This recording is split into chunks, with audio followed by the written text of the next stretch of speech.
and Jesse. And Jessica. we're on. All right, we'll call to order the meeting of the Haverford Township Zoning Hearing Board of Thursday, September 9th, 2021.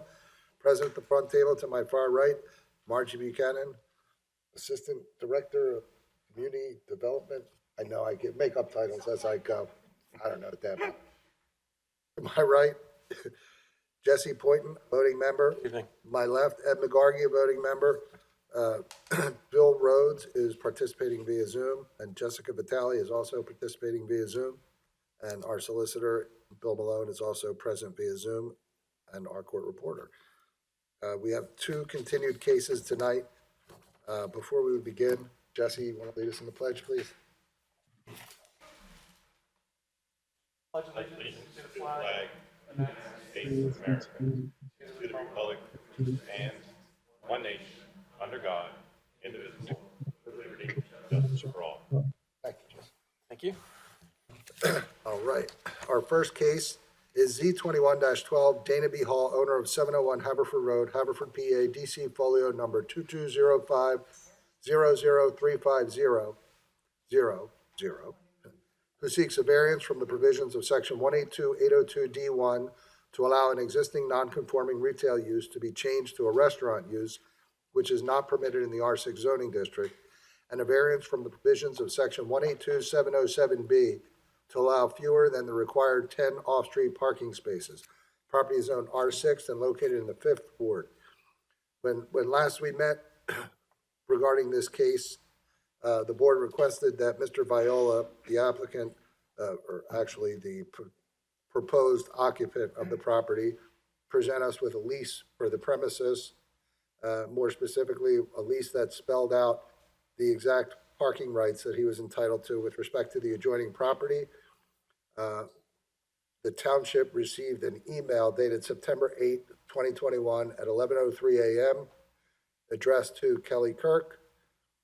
And it reads, Dear Ms. Kirk, I will not be a party in trying to receive a variance for 701 Haverford Road, Bryn Mawr, PA 19010. I will also not seek a lease agreement with Ms. Dana Hall concerning 701 Haverford Road, Bryn Mawr, PA 19010. I want to thank you and all board members for your time, and especially Margie, whose kindness and patience knew no bounds when it came to my many phone calls and questions. Stay healthy, stay safe. Regards, Vincent M. Viola, Jr., with his address below that. So the record was left open for the sole purpose of receiving a lease. No additional testimony or evidence was to be presented. Mr. Viola is not present, correct? Mr. Viola?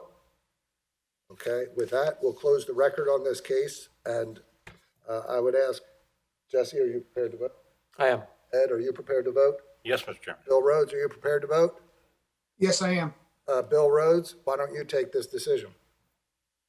Okay, with respect to application Z21-12, 701 Haverford Road, I would vote to deny the requested variances. Okay, Ed? I concur. Jesse? I concur. And so do I. That application is denied 4-0.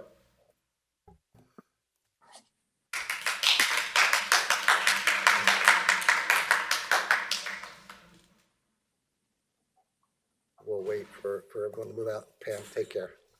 Thank you.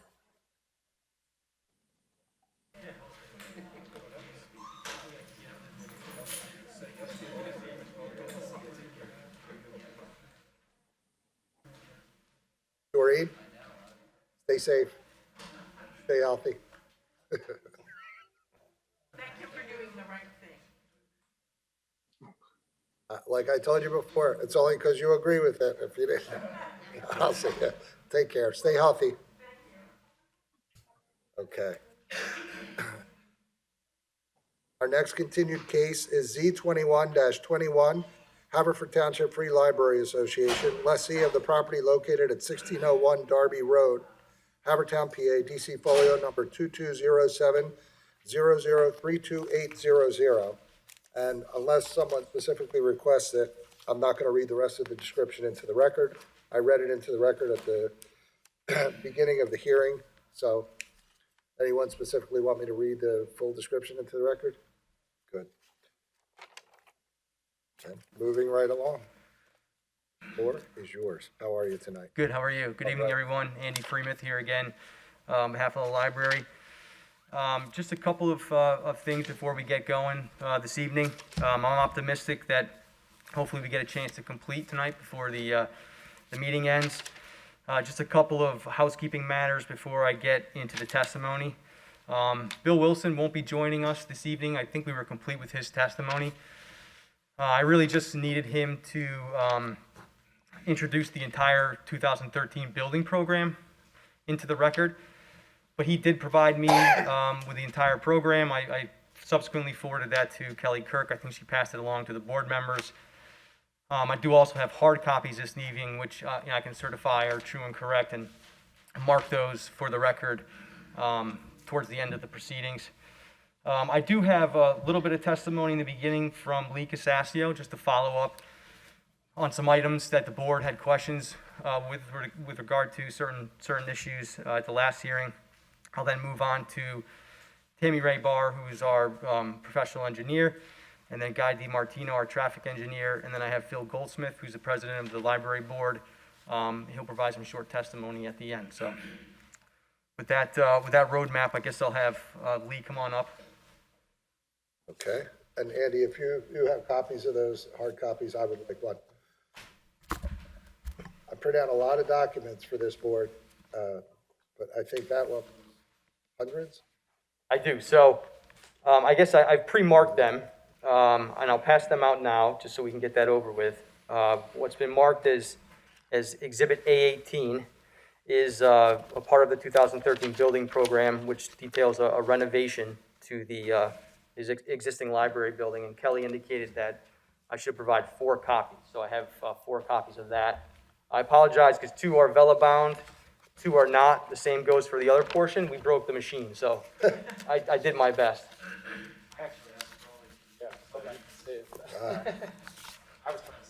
I'm the antique. And if you give one to Margie for the official file copy, that'd be great. And then the second part of that program, has been pre-marked as A19, and that's the building program for a new facility. Is there a date on that one, Andy? Yeah, this is also a part of the 2013 program, August 19th, 2013.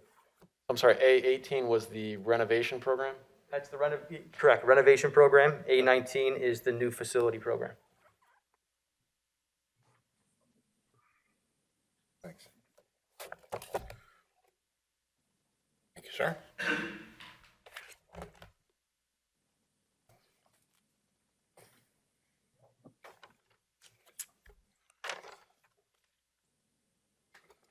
Okay, Lee, could you just state your name for the record again? Wait, Lee, before we begin that, Andy, what do you have as 15, 16, and 17? So I'm going to get to those. Okay. Yeah, I will As long get as to you those. left them blank. No, I have them, yes. All right, I thought I missed them. Mm-hmm.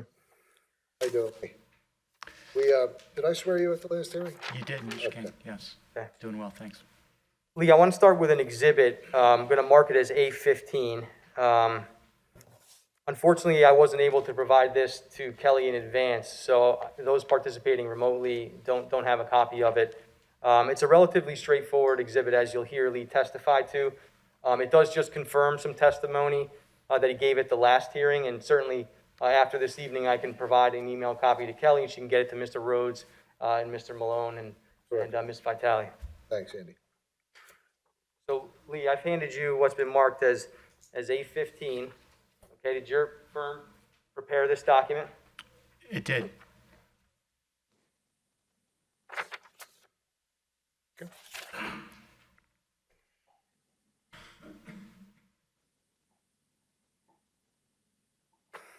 And does this document confirm the gross and net square footage calculations of the existing library building and the proposed library building that you testified to at the last hearing? It does. Okay.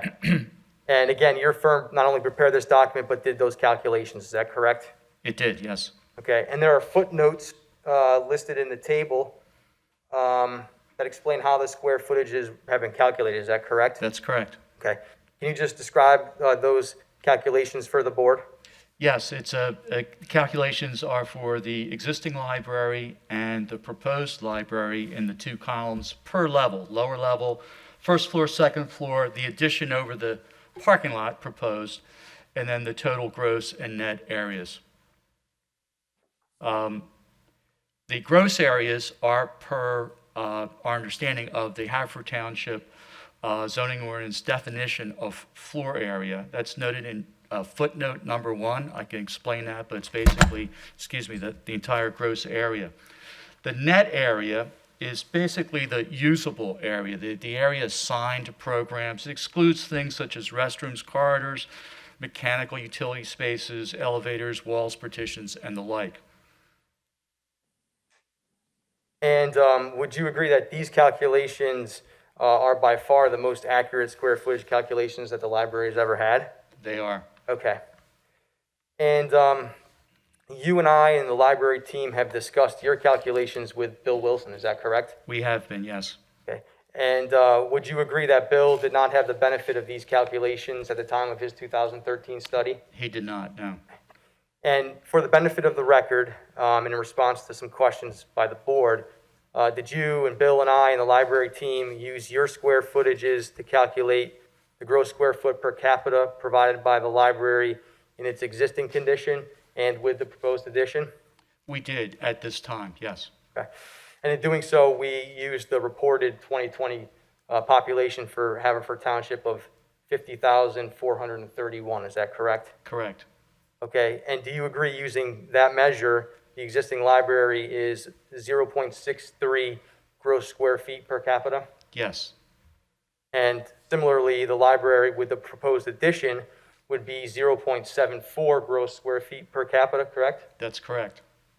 And at 0.74 gross square feet per capita, would that size get you closer to that benchmark that Bill mentions in his 2013 study?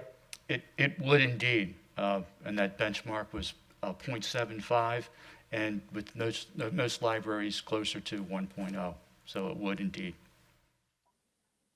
Thanks, Lee. And do you recall the questions at the last hearing regarding the proposal to keep the bank lobby one floor as opposed to the possibility of making that space 2 floors? I do. Okay. And the library desires more space for improved service, which is why we're here. So can you just elaborate on the analysis that results in a 1-floor proposal versus 2 floors in the bank lobby area? I can. A positive, in my opinion, of preserving the 2-story open space in the historic bank portion of the library is that it's a beautiful, dramatic space. It's a great reading room. The library hosts and will host special events there. And I don't think there's anything quite like it in the community, in the township. The negatives of the possibility of building a floor over that are quite a few, I think. Number one, we would only pick up 785 square feet. That's hardly enough, and we would still need an addition. Also, I feel that it would compromise and significantly detract from the historic character of the bank portion of the library, of that beautiful space, both on the inside and the outside. The inside, if you've been there and you look at it, imagine a floor over it. That floor would, as it intersects the windows and the spandrels, particularly the old corner entrance, I think would significantly detract from that character, and that would be seen on the outside as well. And lastly, it would be expensive and it would be disjointed because that area is cordoned off from the rest of the second floor of the library by the kitchen, the mechanical space, the toilet room, and other things that are very difficult to move. And that would probably create additional staffing also, because every time you have a separate isolated space, you've got to be concerned about staffing as opposed to overview over the general open areas. And moving on, Lee, to the groundwater issue in the lower level. You recall that there was discussion regarding that issue at the last hearing, correct? Correct. Okay, can you elaborate as to how that likely will get addressed as part of any proposed renovation? I can. The sump pumps that are existing will be replaced. The foundation drains that were put in with the 79 edition will be cleaned out, examined, and made operational. There was a French drain that the township put in not so many years ago around the mechanical room. That's an interior drain, and that will be upgraded and utilized. Also, where we're building the new addition, the entrance addition, the stairs and the elevator at the main new entrance, that will be completely waterproofed. And then circling back to rooftop equipment, Lee, there will be rooftop equipment installed as part of this addition, that's correct? Correct. Okay. And could that equipment be visible at ground level? At some point, if one was far enough away and trees didn't block it, it's possible that it could be visible from some point. Okay. But is your understanding the library is willing to screen that equipment as best it can? That's correct. Okay. And I think you had mentioned this previously, but we can confirm it. The library intends to comply with the township's noise ordinance with respect to any noise that could be generated from any rooftop equipment. It does, and it will. And can you confirm the height of the proposed addition? Yeah, the height of the proposed addition will be less than or equal to 35 feet, which is the limit. It actually is scales at about 32 feet. Thank you. And you are aware that one of the items of relief relates to a further encroachment into the Mill Road setback for the new Mill Road facade, correct? Correct. And can you describe the justification for that facade as it's proposed? Yes, there's two areas in question. One is at the main entrance, and then the other one is to the right of the main entrance, where the addition starts on the east side of the Mill Road elevation. So starting with the entrance, we needed to create an elevator for ADA accessibility, and we also needed to provide access to the lower level where the meeting rooms are, community room is, for after-hours events. In order to do that, there are two existing columns that needed to be preserved. And so in creating that elevator and the stairs, it needed to push the proposed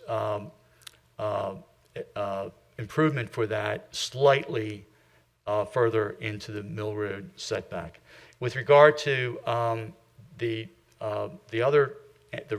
east end, the second floor insulated metal panel system of the 79 library is unrepairable. It leaks, and that needs to be replaced, and we'll be replacing that with a synthetic stucco finish, and that needs to project out just a matter of inches further than the existing facade.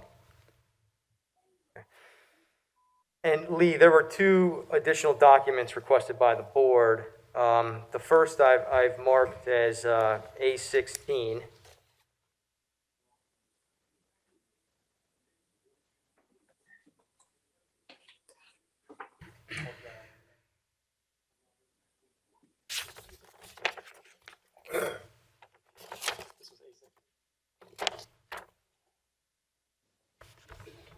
Lee, How'd you identify this for the record, Andy? this is a plan set that consists of 3 sheets prepared by Casasio and U Architects, entitled Renovations to Haverford Township Free Library, dated not for construction 3/21/16. And Lee, I've given you a copy of what's been marked as A16, is that correct? Correct. Okay, and is this set of 3 sheets marked as A16 copies of the floor plans for the existing library? It is. Okay. And the use of the library, the various uses of the library space are noted on this plan, is that correct? Correct. Okay. And then the second document that the board requested, I'll mark for identification as A17.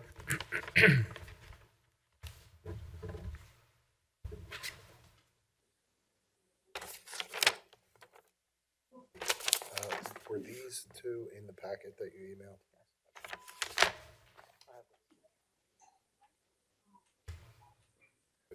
I texted it to the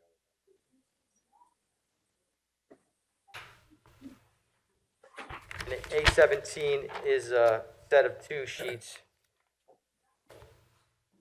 entitled Sun Study New Construction. That would be the first sheet, and Sun Study Existing Conditions. Prepared by Bernardin. I don't see a date on there, but that should work. Oh, I see a date on there, excuse me, August 23rd, 2021. And Lee, is this set of two sheets that I've marked as A17 copies of the Sun study that was prepared for the existing library building and the proposed addition? It is. Okay, and your firm prepared these plans, is that correct? That's correct. Okay, and with reference to these plans, can you just describe for us the impact of the proposed addition from a sunshade perspective? Yes. We used a standard employed by other municipalities. We don't believe that Haverford has a standard for doing a sunshade analysis. And that standard is to look at shading from the summer solstice, the spring and fall equinox, and the winter solstice. That's going down each row on these sheets. And to look at that in each case for 9 a.m., noon, and 3 p.m. I would direct your attention to the sheet that says existing conditions down at the bottom in the middle, the bottom ribbon, existing conditions. And I direct your attention to the bottom right quadrant where it says winter solstice 12/21 at 3 p.m. If you look at the other diagrams, there is not a significant shading at any other time. But for this winter solstice at 3 p.m., that's the most severe shading.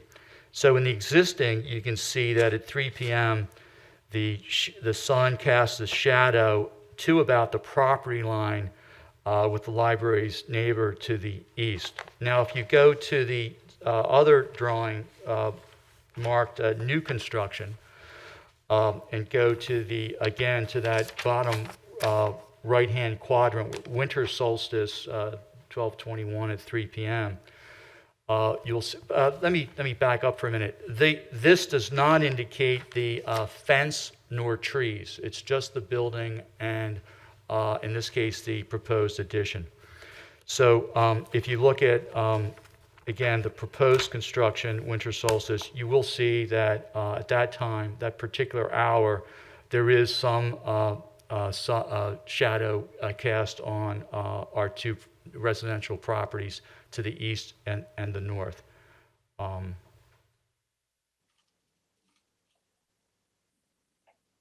That's good, thanks, Lee. Those are all the follow-up questions that I had for Lee, so if the board has any questions, go ahead. Lee, you're going to be here for a little while, right, Lee? Good, because Jessica is going to be joining us. She's the one that specifically requested this, and I want her to have the opportunity to ask you questions about it, whatever her questions might be. But due to a family emergency, she's going to be late tonight. But that being said, Bill Rhodes, do you have any questions for Lee? Yeah, I have a few. So I just, on the last question on the sunshade, so on page 2, your is the second page the proposed or the existing? I'm not sure which. I think the first page where it says new construction at the bottom ribbon in the middle, says Sun Study, new construction. Do you see that?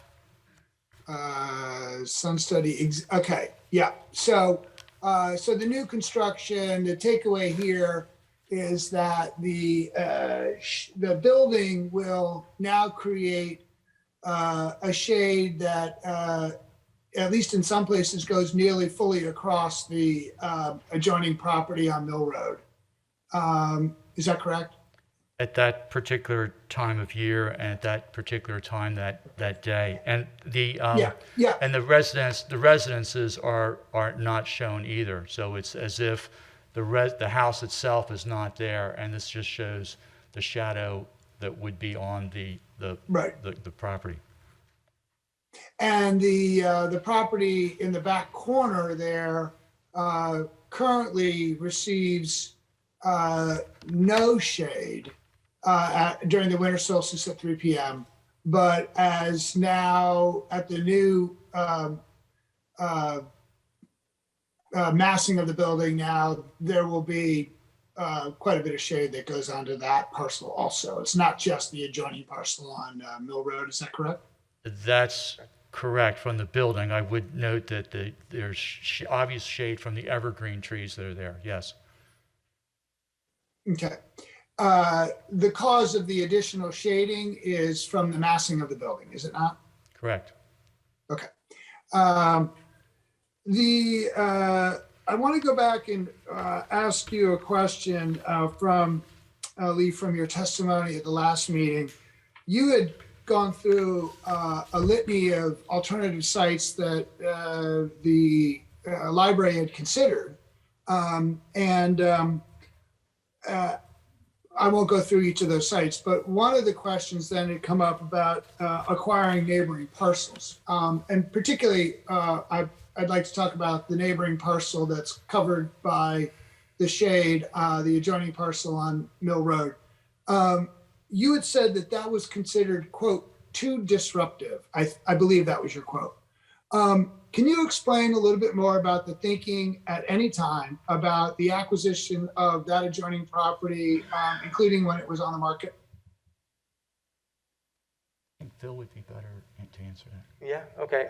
Mr. Rhodes, I have Phil Goldsmith, who's the president of the library board, testifying later.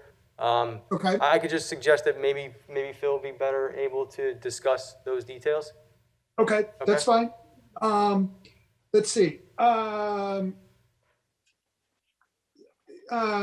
Lee, you had mentioned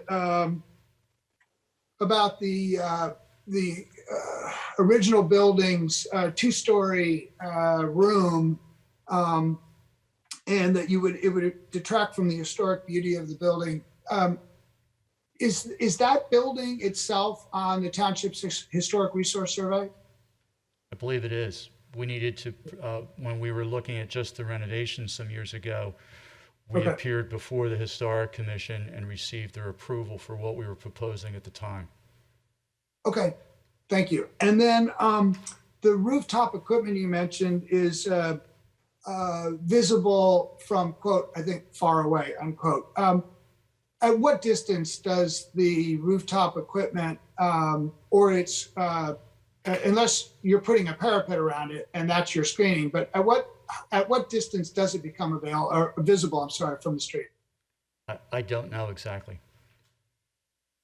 So when you said far away, did you have some distance in mind generally? Well, generally, I thought there's an alley behind the commercial properties, and if you were halfway up the alley towards the middle school and you were standing there, you probably could see rooftop equipment. We do intend to screen that. Mm-hmm. And what would the screening be? Just would that be screening just around the mechanical units themselves, or are you doing a parapet on the roof? It would be around the mechanical equipment itself, like the existing cooling tower is screened now. Okay. And so other than an alley, at least from Darby Road or Mill Road, do you have a sense of how far you'd have to be away before you'd see the screening? I haven't done a study, but it's my opinion that I doubt that you would see any rooftop equipment from Mill Road or Darby Road. Okay. On the basement flooding we talked about at the last meeting too, You mentioned that you're going to replace the sump pumps and clean the foundation drains, and the interior French drain would be upgraded. Each of those, have you figured out the cause of the flooding in the basement? Of the flooding or of these provisions? No, apparently, there was testimony that there's water infiltration in the basement currently. I think that some of the testimony suggested that we didn't want to finish that part of the basement, and we were going to leave it as storage but not community use. Presumably, it sounded like maybe that was a cost analysis as opposed to some other decision. But I was still left wondering, so what's the nature of the infiltration that hasn't been addressed? Because the items that you mentioned struck me as largely, certainly replacing the sump pumps doesn't address the issue of the infiltration. I'm wondering, what is the water infiltration problem? Can you describe it? Could you repeat that, please? Can you Last describe? part. Yeah, Just the last can you sentence. describe the water infiltration problem?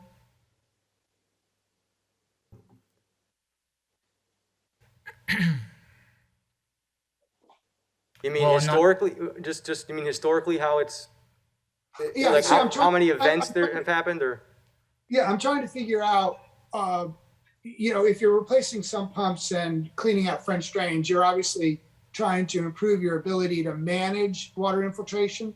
So the question is, can you stop the water infiltration? I'm not a geologist, but or a geotechnical engineer, but I can give you my opinion that I believe that the worst cases over the times that I have heard about is a matter of groundwater, high water table. That's my understanding. Okay. All right. Mr. Rhodes, I have Ken Matthews, who's here on behalf of the library. I could swear him in, and he can attempt to address your questions. He's on the construction end, and familiar with the existing building, if you'd like that. He's Well, here. why don't you do that next, and I'll let other board members ask questions of Lee so that you don't have to keep switching back and forth. Are they all of your questions, Bill? Yeah, I think just if I could follow up on one question on the Sun study, for those neighbors, for instance, who are across Mill Road or across Darby, would they be able to see all the mechanical equipment on the roof or the screening for it from second-story bedrooms? Would they not? So to understand our thinking on that, there's a cooling tower, existing cooling tower that's screened, and the cooling tower will be replaced within that screening. The equipment that we're thinking of we anticipate will be on the addition and on the north side of the library, and that's why I doubt that that equipment will be seen from either Mill Road or from the residences across Mill Road. That's why I said that. Right, and that's because you're presuming that the properties to the north, I guess, of the library would remain brick-walled commercial properties without windows? Is that? Well, I wasn't talking about the commercial properties. I was trying to answer your question Okay, about so them. all right, so let me just ask the question again. If I lived across the street from the library on Mill Road, would I be able to see the screening that's going up on the roof? You'd be able to see the cooling tower as it exists now, the screening around the cooling tower. And would I see the additional there's new screening going in around additional mechanical equipment? We anticipate that will be on the north side of the existing library above where we're proposing the second floor addition, away from Mill Road. Again, so do you think it would be visible from a second-story window? I don't think so, no. Okay. And we do intend to screen it if there is any. Okay, and then the existing cooling tower, would its current height remain the tallest mechanical equipment or screening component as proposed, or is there? Absolutely. Okay, so that the replacement cooling tower and none of the other equipment that is expected to go on top of the roof would be higher than the current cooling tower? Correct. Yes. Okay. All right. Thank you. That's all my questions, Lee. I appreciate it. Jesse?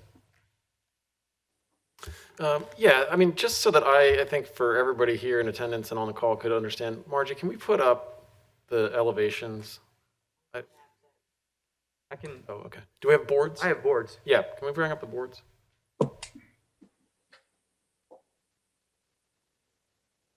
I should have asked you before. If you tell me which one, I'll try and identify it by. The north elevation, I think, will be the most illustrative for this topic. The north elevation? I mean, please bring up both boards, but if you could start on the north elevation.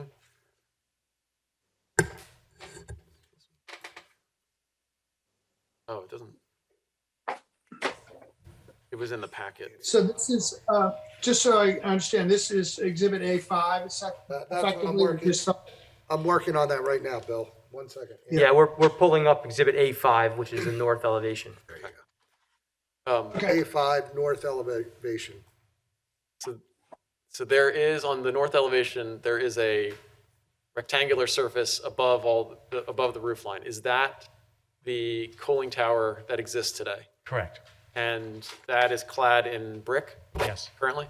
And so to your testimony is that the new additional screening would be to the right on this image, right? Correct? It would be Or no, towards us. towards us. Okay, that's right. So is there let's see, then do we have another elevation that would show that then? Or I think that elevation was missing, right? Is it east elevation? So could you point where it would be on the east elevation? It would be Now there. we're, just hold on, Lee. Now we're referring to Exhibit A4, which shows the east elevation. Thank you, Andy. So you can see the lid of the existing building, you see the brick on the first floor. I'm sorry, you're not on the mic. Oh, Wait, what did you say, Arlene? He needs a mic. Not on the mic. So that's okay. You're good.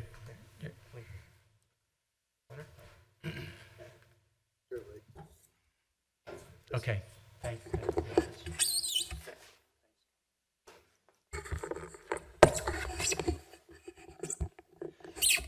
So we're anticipating, if there is mechanical equipment on the roof of the addition, we would propose it to be where the second floor, the roof of the second floor addition begins to the north of the existing library. So it would be on the new roof for structural reasons and as far away as possible from the north edge of the addition and the east edge of the addition. I could show you better on a plan probably if we had a roof plan or if I had a Well, that would be good next. So if you could also clarify the top, do you know the existing height of the cooling tower? Is that the 30? I do. Sorry, yeah, please. I do know. If you give me a second.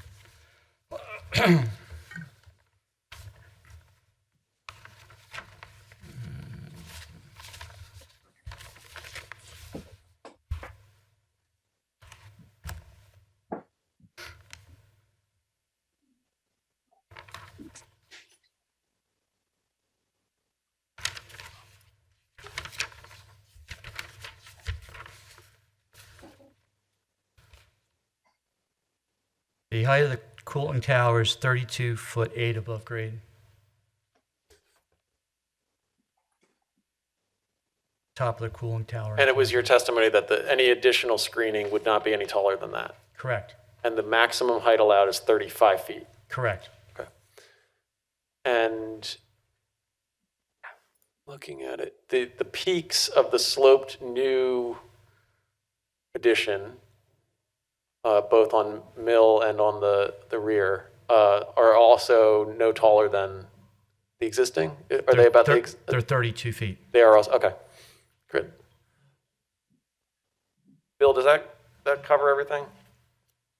Yeah, that definitely helped. Thanks, Okay. Jesse. It's good to get an expert to ask the same No, questions. I was going to say you're an honorary architect for the night.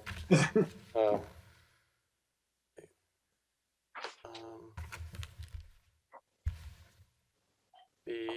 well, I might as well ask just in case. Is it okay if I ask Jess this question just in case?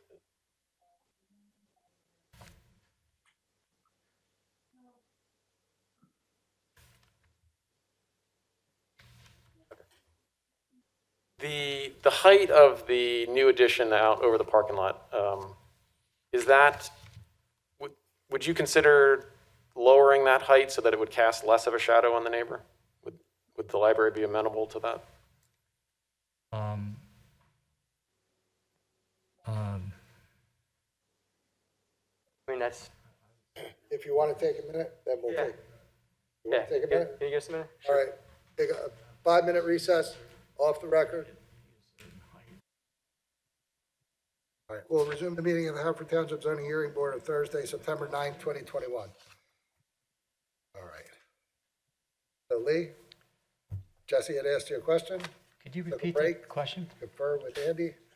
Thank you, Mr. Kane. Could Yes, you so the please- question was, after seeing the sun study, and thank you very much for bringing that to the board per Jessica's request. It's greatly appreciated and very helpful to our deliberation.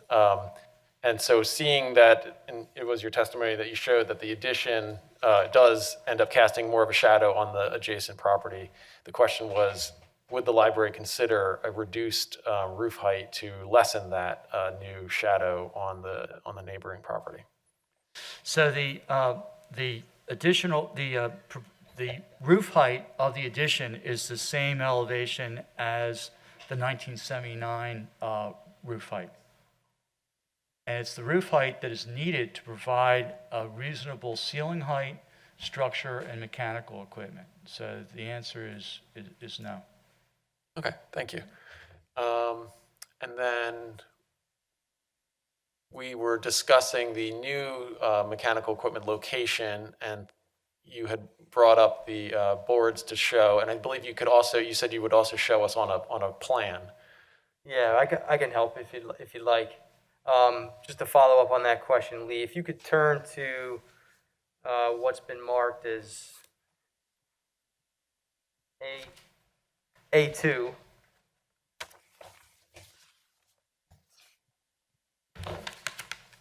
These are the schematic floor plans. And if you can turn to sheet 1, 2, 3, I believe, which shows the second floor. And if you can just identify, with a reference to that floor plan, the location that you were describing. Yes, so where it says family area, that's approximately where the second floor addition would begin to the north, which is up on the drawing. So if we need mechanical equipment, we would propose it as close to the existing structure as possible, but on top of new structure, because we'll need structural weight capacity, and as far away from the north edge of the roof and as far away from the east or right side of the roof as possible. Thank you. If you could bring up what did we say it was, 7? It was A7. A7, which is the day perspective. Oh yeah, could you put it on the easel? So on the far right side of this image, it does not show the proposed addition. Could you explain that? This perspective was developed a few years ago before the earlier renovation project. So if the library was not pursuing a addition, this new facade at the entrance that was going to be proposed as part of the plan for Yes. the part of the renovation. Okay. Yes. The only difference is now we've got the proposed second floor addition. Okay, great. Thank you on that. And also, I want to thank you for the for Exhibit A15. Thank you for clarifying that. So it was your testimony that in the 2013 study did not have this accurate information. Correct. And it was based on the study using what I think was maybe closer to the net square footage that generated the 0.48, I believe, that had been kind of talked about as being so inferior and less than West Virginia, et cetera. Yeah, I believe that's correct. And so, let's see. And if you can't answer this and it's more for the library director, that's okay. But would it be fair to say that the drive to a addition was based on this incorrect information?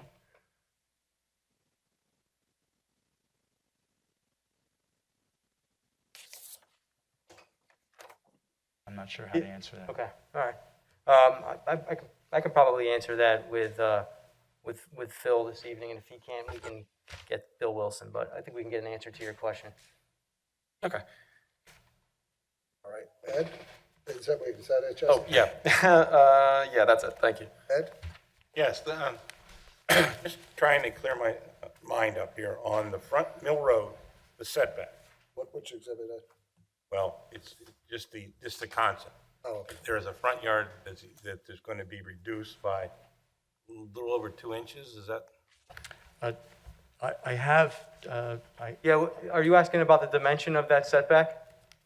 If you are, we're going to get to that with our next witness, the engineer. She's going to go through her plan, and she will detail that precise dimension for the setback. It's on the engineered plan. Okay, he mentioned it when he talked about some levels of, Yeah, I think he was loosely referencing it's coming out a few inches, but that is actually demonstrated on the engineer's plan. okay, Yeah. very good. We have your drawing that shows the existing condition. Your drawing was for the proposed conditions. Is Monami did the engineering, but did you do the building design? yes, because Okay. Bernard is doing the building design. Okay, I'm just trying to picture it's hard for me, because it's not in 3D here, is that the cantilever over the parking. Is there posts in, Yes, there are. do they show up anywhere, and how do they not affect the parking spot? Well, They are shown on the plans, and the parking is arranged, they're designed in coordination with the parking, so it doesn't affect the parking. sure, and I can elaborate on that. If you go to Exhibit A3, which Lee, you could probably pull up, that's the rendering.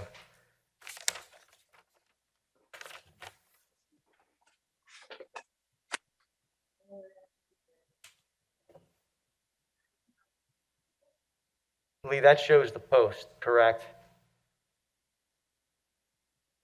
Yes, it does show the columns. Okay, and I believe that, They're a little dark. Can you see them? Yes, I do. I believe that Tammy Ray could probably address the question of how or whether they interfere with the parking spaces. But the existing parking is on the opposite side on that area. Now you moved it underneath. Correct. Are the parking spots simply the same size and then the posts are added to it? Or did you change the design of the width of the parking spot? We're on our way there with the next witness. Okay. Yeah. Thank you. That's all I have.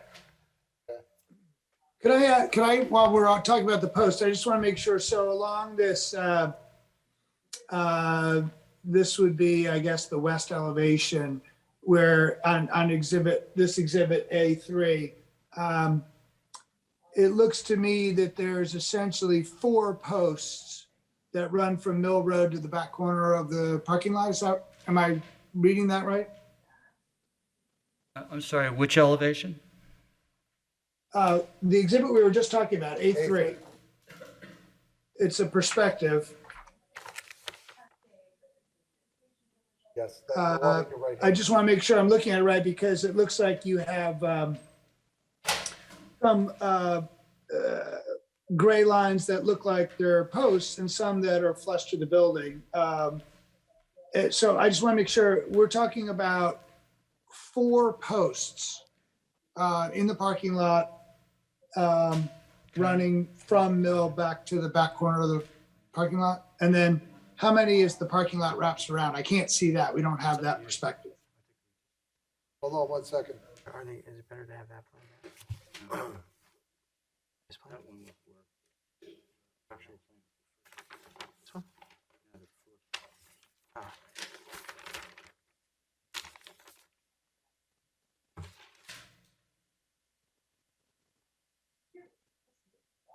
You're looking for a small version? Yeah. You're looking for a smaller version of A3? Of A3? This is the Yeah, I mean, They're all, I guess they're all shown on the civil drawings. so Yeah, I guess we'll I'd let rather Tammy have the Ray show you. civil engineer reference more them than on the 4. civil drawings. That probably makes more sense, because that'll be accurately depicted there, and she'll be able to get you the answer to the question. Okay, Okay? yep, Do you have any other questions for Lee, Bill? no, Ed? And no other question. Yes? I'll ask this real quick, and if the civil engineer needs to answer it, that's fine. If, in the renovation only scheme, would a variance be needed for the Mill Road extension? And renovations, like the new stucco and the new glass? Yeah, Yes. I guess Yes, right. You're referring to that, the proposed facade improvement that's shown on the daytime plan? Correct. Okay. And the Yes. answer, Okay, thank you. Okay. Thank you, Lee.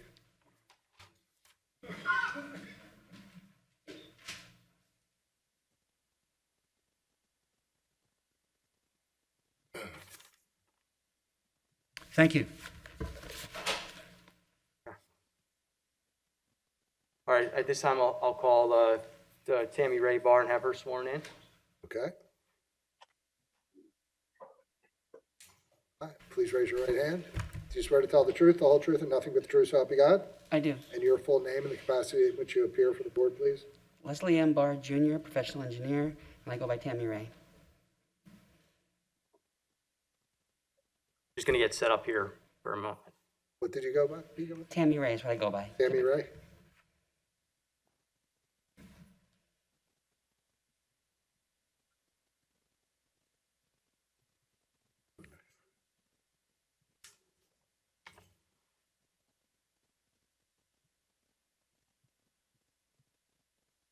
Go by.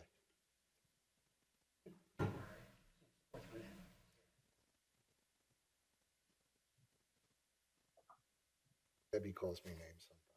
Bad stuff. I can't discuss it. Hey, Tammy Ray, could you turn to what's been marked as A8? 8. Is that a copy of your CV? It is. Okay. And can you tell the board about your educational and professional background? I have a bachelor's of engineering from Rutgers University, and I have a professional engineering certification, a license in the Commonwealth of Pennsylvania since 2000. Okay. And over the course of your career, do you have experience representing property owners and developers with zoning and land development matters in various municipalities? I do. Okay. And as part of that process, do you have experience reviewing and interpreting various codes, statutes, and regulations related to subdivision, I do. land development, and Yes. zoning matters? Yes, indeed. And do you have experience providing testimony in public hearings before municipalities and their governing bodies and zoning hearing boards? I do. Okay. And have you been recognized as an expert witness in the area of civil engineering by zoning hearing boards and governing bodies that you've testified before? I have several times. Okay. And has your professional license ever been suspended or revoked? No, Okay. And is your license today in good standing? it is. Okay. I'd offer Tammy Ray as an expert in the area of civil engineering. Bill Malone? I think that he actually answered or asked my questions. And the scope as a general civil engineer is something that we have accepted in the past.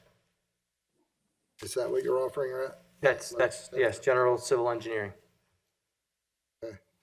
Any discussion? No? We'll accept Leslie Ann Barr, AKA Tammy Ray, Thank you. an expert. Go ahead, Andrew. Thank you very much. Tammy Ray, you're familiar with the library property, which is the subject of this application, correct? I am. Okay, and you understand that the property is owned by Haverford Township? Yes. And is it also your understanding that the library is a tenant on the property pursuant to a lease agreement with the township? That is correct. Okay, and if you turn to what's been marked as Exhibit A9 in that booklet that I handed to you, is that a copy of the lease agreement between the library and the township with regard to this property? It is. Okay, and are you familiar with the application before the board this evening? I am.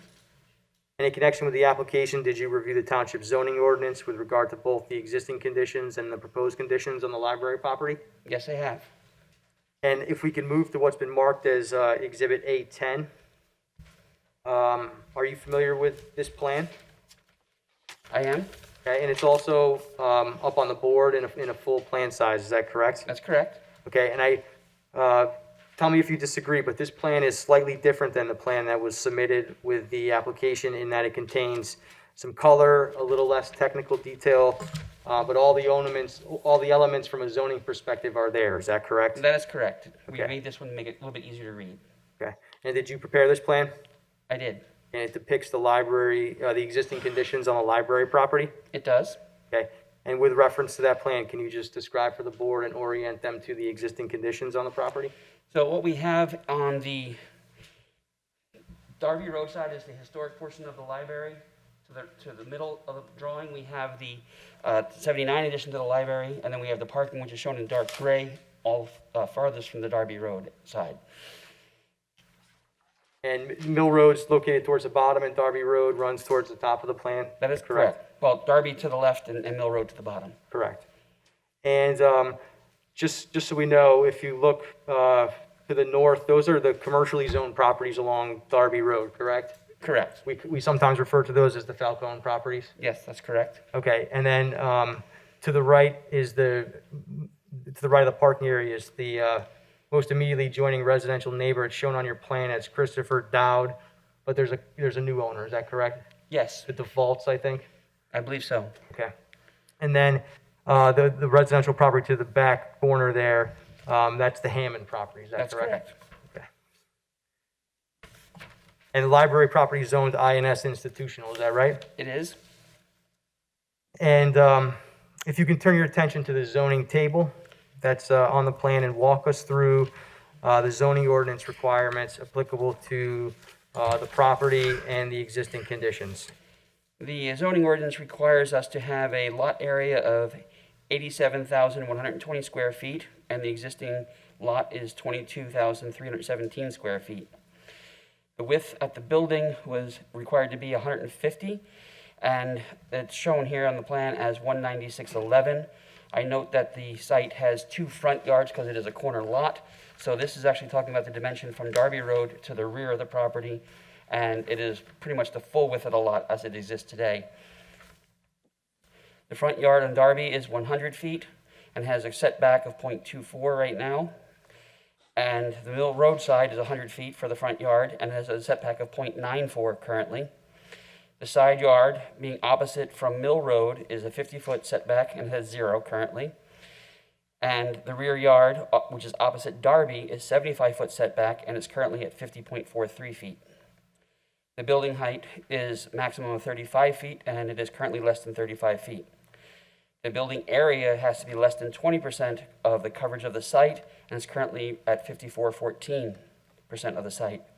The impervious coverage maximum is 40%, and the site's currently at 94.08%. The gross floor area is not listed specifically in the ordinance, but it has a current configuration of, we calculated at 31,791 square feet. Parking should be, at this time, 32 existing parking spaces where it has 17, and we propose at 38, and it still has 17. And the residential buffer strip for planting strip is supposed to be 5, and it's currently at 3.64. And the various dimensions that you referenced for a setback from Mill Road and from Darby Road, in addition to being shown in the table, they're actually depicted on the plan itself, correct? That is correct. The .24 in the front is shown in the top left corner, and the .95 is in the bottom right corner of the building. Just, And those setbacks are taking into account the overhangs and projections of the second floor and the first floor. I thought you said .95, but it's .94, correct? .94, yes, .94 is on the plan. And that's Mill Road. Correct. Okay. And when you look at the table, this property is existing non-conforming with regard to pretty much all the requirements that you mentioned, except for Height. lot width at the building line and height, correct? Correct. Okay. Now let's go to what's been marked as Exhibit A11. And are you familiar with this plan, Tammy Ray? I am.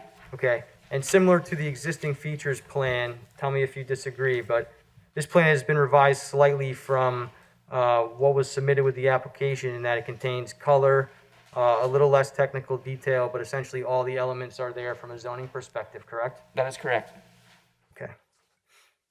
And did you prepare this plan? I did.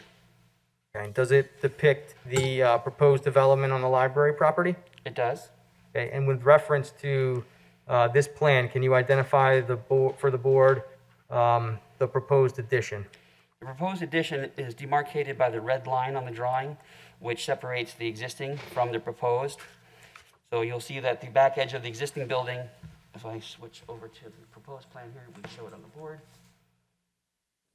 runs along the back side of the existing building. So the area behind that is the proposed addition over top of the parking area. And so we've seen the renderings, and you've just stated, but the addition is being proposed over the parking area, correct? That is correct. Okay, and so what impact does that have on the existing access and the parking lot? The existing access and parking lot have to be basically flipped. We have maintained the same number of parking spaces as we currently have.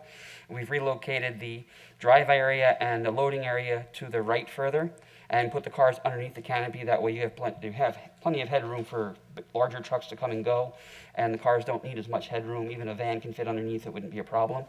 So we've just basically flipped the spaces to make the best use of it. Okay, and you haven't changed the dimension of the spaces, is that correct? The dimensions of the spaces are 9 by 18. They're roughly 9 by 18 today. Okay. And we have offset those to avoid the columns. And the plan depicts 1, 2, 3, 4, 5 rows of columns, if you will, coming from this angle. Because there's one here. Well, hold on, let's use another plan to do that, since Okay. that was a question. So let me Fair mark, I guess we're up to A20.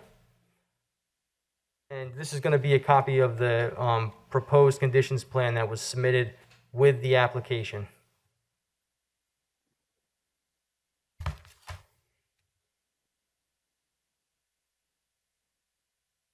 So Tammy Ray, this is a plan that the board has before it and access to. Can you, with reference to that plan, just identify the column locations associated with the proposed addition? So the column locations start from the Mill Road side. We have an ADA parking space with ADA striping for access up to the building. Then we have a row of columns. So it's cantilevered out towards Mill Road from that point. We then span several parking spaces and we run into another row of columns, which is close to the existing rear door of the building. And then we run to the existing edge of the rear building where we have another row of columns going back to the main structure. And then we offset out into the new the existing parking area for the new canopy. We have 2 columns that are coming perpendicular. So that appears to be, from the backside, closer spaced columns if you're looking still towards Darby Road. So you have essentially 5 rows of columns looking towards Darby, but that's because you have 4 at the main building and then 2 going in the opposite direction, coming towards Mill Road. Great, thank you. And the total number of parking spaces on the library property will not change as a result of the addition, is that correct? That is correct. Okay. And before we get to the zoning data table on the proposed plan, if you look at the area of the property adjoining the Hammond property, a portion of the proposed addition is notched out, is that correct? That is correct. And you can see that on Exhibit A11, which is the proposed conditions plan with color the best. Is that correct? That's correct. Okay. You can see the dark gray protruding forward. And is your understanding that the removal of that portion of the building was in response to some meetings between the library and the neighbors? Yes, that is correct. And approximately how many square feet was removed, I guess, in that section? 5,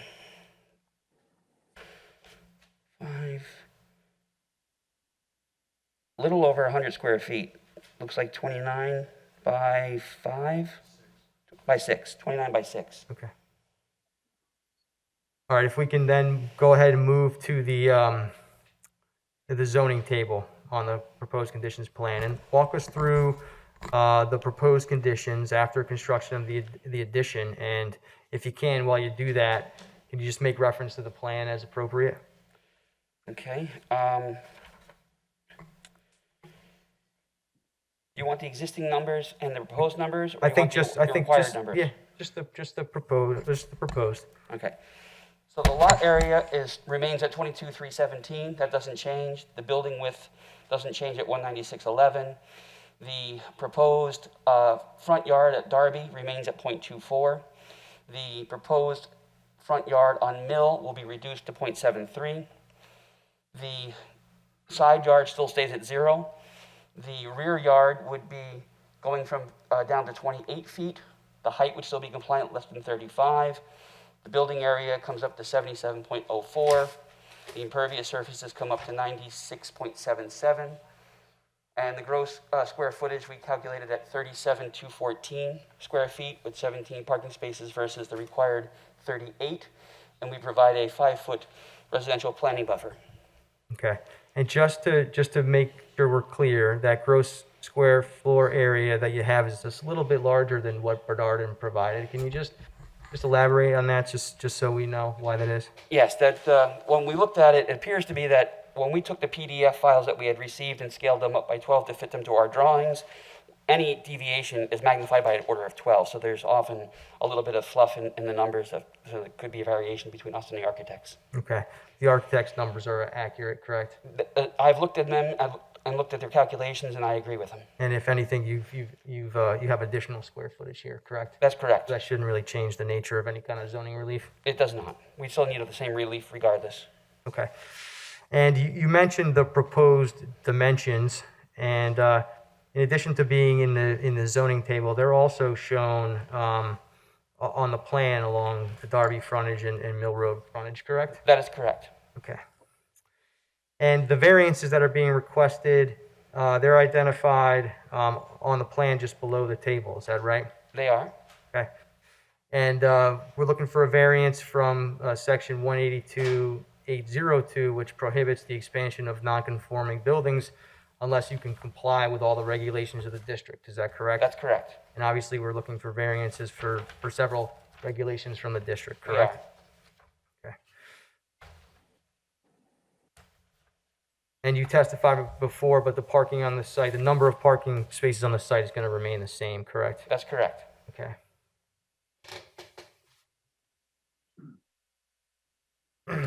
Now, I just going to go into a little detail with respect to the landscape buffer variances because I think they require some reference to the plans just to make sure the board understands them the best that they can before they ask some questions. But the landscape buffer along the property shown on the plan is owned by Christopher Dowd is being increased to 5 feet. Is that correct? That's correct. Okay. And can you just point to that on the plan for the board? That's the rightmost side here where we have the plantings and the fence line. Okay. To the right of the dark gray. But the existing landscape area in the back corner of the property is being reduced, is that correct? The size of the island in the back corner is reduced in order to accommodate the columns for the structure above. So we had to slide a parking space further to the right. Okay. But in reducing that landscaped area in the back also allows you to maintain 17 parking spaces, correct? That's correct. That's why we did it. Okay. Instead of losing a parking space, we tried to maintain them. And then the other component of the landscape buffer relief is that the proposed addition extends to the property line along the Falcone property and partially over an existing 2-foot buffer along that side property line, correct? That's correct. And can you just point to the plan so the board can see that? Let's be on the top side of the plan. Okay. And because that proposed addition is going to extend over that existing buffer, the township has determined that there's relief that's required, correct? That is correct.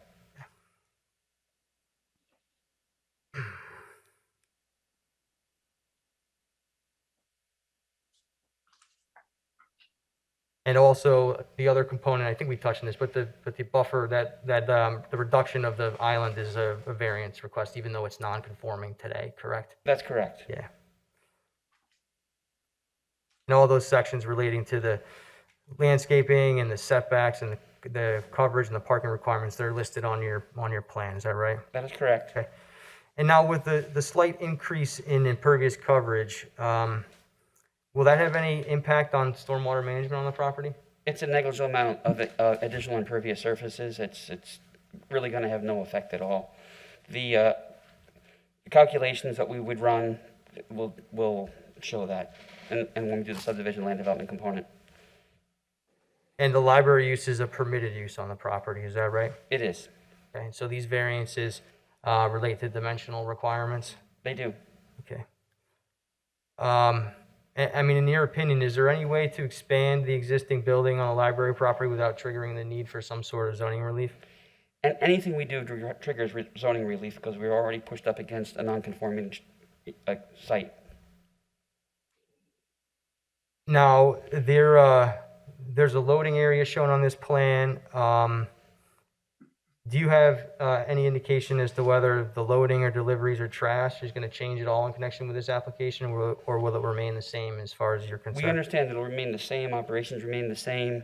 There may be more or less trucks any given day, I don't know, but the traffic studies have been put together and things, so that I'm sure that we're not going to have a problem there. The amount of space that we're increasing it by is not really going to generate more demand on the trucks, because it's just going to be a matter of frequency. But generally, all of those activities are going to occur in the same location that they occur today. Shifted over slightly from the drive aisle to the new drive aisle, yes. Right. And accessing the same way. Okay. And you've been on Zoom meetings and you've been a part of this process. And as a part of that, do you think that the library has carefully considered the impact of this addition on the neighbors and tried to minimize as best as possible They definitely have. Any impacts from this expansion? Yes, they have. They've been very much engaged with the community around them. Okay. Those are all the questions I have for Tammy Ray at this point. Ed? The questions I had originally I thought now would be for you, would be the post, just to be clear. Parking spots width of 9 feet, Yes. it's not reduced by the area of the post, they're separate. No, there's 9 feet clear for cars, but 9 by 18 clear for cars, and then we have an area set aside for striping and/or curbing, and then a column. Okay, good. On Mill Road, the front setback that is encroached, could you go over that, just that area? How far are you encroaching from the existing Mill Road to now the proposed? On the Mill Road side, in the proposed condition, we have the facade of the upper level is going to push out a little bit further. Right now, we're at 0.94, which brings us to the wall around the mechanical equipment with the metal grate on top of it. Above us, we have the metal panels, which are leaking and need to be replaced. When we replace those, that facade's going to push out, and the relief at that point in time is 0.77 feet from the property line. So it'll be an overhead projection. You're not going to notice it when you're walking or when you're driving a car, but it is about 2.4 inches further towards the road. And how high is that from the ground level? That's about 10 feet up, 10 feet? Okay. roughly. Maybe a little bit higher. I think on the architectural plans, we might be at 12. But Tammy Ray, you do get a little bit closer down near the proposed canopy, is that correct? But yes, the canopy is another issue where the existing building is at 1.1 feet from the property line, and with the canopy pointing, the tip coming out, we're going to be at 0.73 feet. So the canopy is part of the elevator shaft area, and the columns we're preserving. That brings the canopy out just a little bit further. So when you consider that whole facade, just to be clear, we're going from existing 0.94 to proposed 0.73. That's correct. That 0.94 is on the ground level, and the 0.73 and the 0.77 are on the second floor. And is that a couple of inches? Yeah, it's about 2.5 inches from the existing. That is going to project further out. Okay. Now, clarify it just a little bit further. When you're saying setback, the right-of-way is, so you don't have, how far is it? The sidewalk all in on this property, or is it the setback begin after the right-of-way? And I don't know where the right-of-way is. The right-of-way begins at the dash, dash, dash, long dash, triple dash, long dash line along Mill and also along Darby. And it's shown as a solid line for the property line around the property itself. So if you take this dash line here, starting by the north arrow, and just follow that to the bottom left of the drawing, to the corner monument or pin, that would be the property line and the right-of-way line. And the setback begins there and sets inward. Okay, so from the curb line to the front facade, how far is it estimated? From the curb line,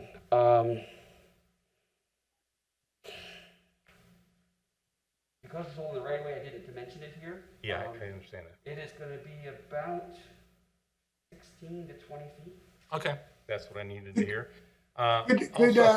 Could that be repeated? I just couldn't hear it. I'm sorry, that between the building facade and the curb line, it's about 16, maybe 20 feet, somewhere in that range. I'm eyeballing it based on the size of the parking slots in the back and just kind of placing the numbers close side by side here. Okay, two more things that I'm not following clearly.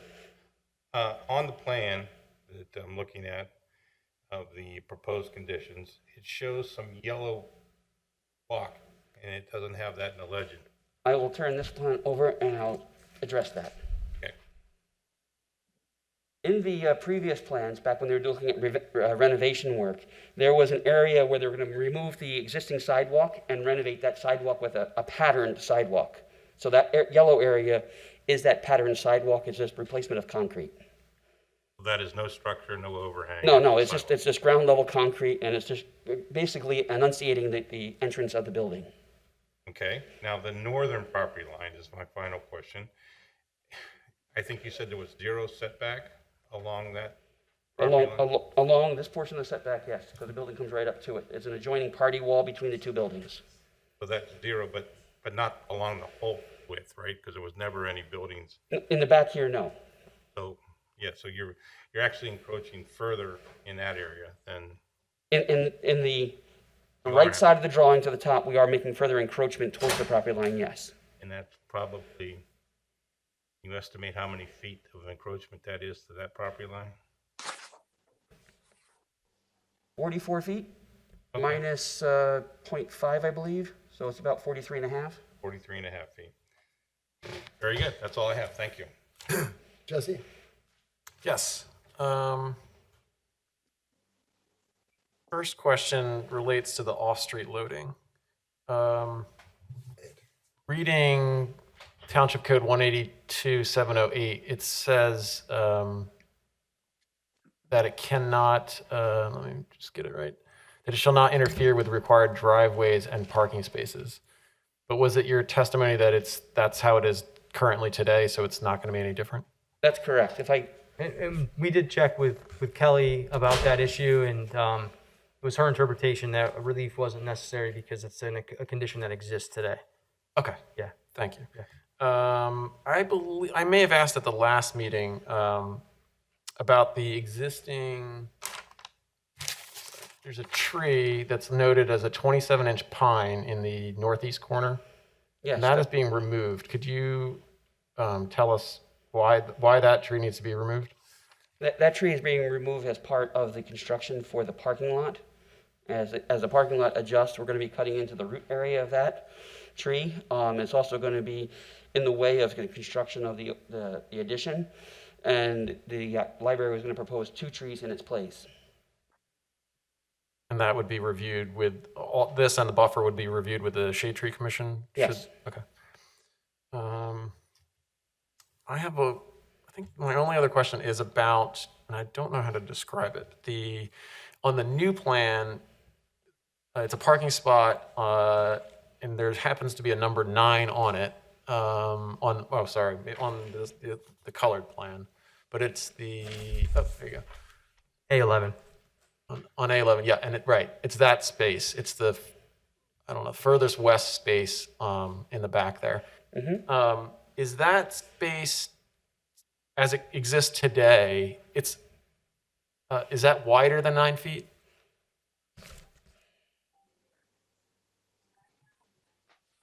It is slightly wider than 9 feet currently.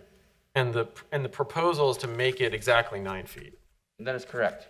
And my question or concern is, can somebody back out of that space and actually safely turn and back into make back out and turn correctly? Have you looked at that as a turning study? I have looked at it. It is difficult to get into it today. It'll be difficult to get into later. We're really not changing that condition. We're defining the spaces as 9 by 18, but we took the right side of the space as the starting point for the spacing of the new parking. So we're not going closer to the building to the left. So as you look at the plan with north being up on this plan, further to the west towards the Falcone building, we're not going in that direction. We held the right side of that parking space and went there from that point. And then calling out all spaces as 9 by 18, just so we have a standard parking space. So the space that's a little bit of a fluff currently will still be there. Yeah, my only concern is that we're talking about keeping 17 spaces, but I think we're making one of the spaces almost unusable. But that space exists today in the same kind of configuration because we're holding the same line for the parking space. But what's changing then? Is it the new fence that's? The fencing and the edge of the pavement are changing a little bit. Let me just check. I had some questions before.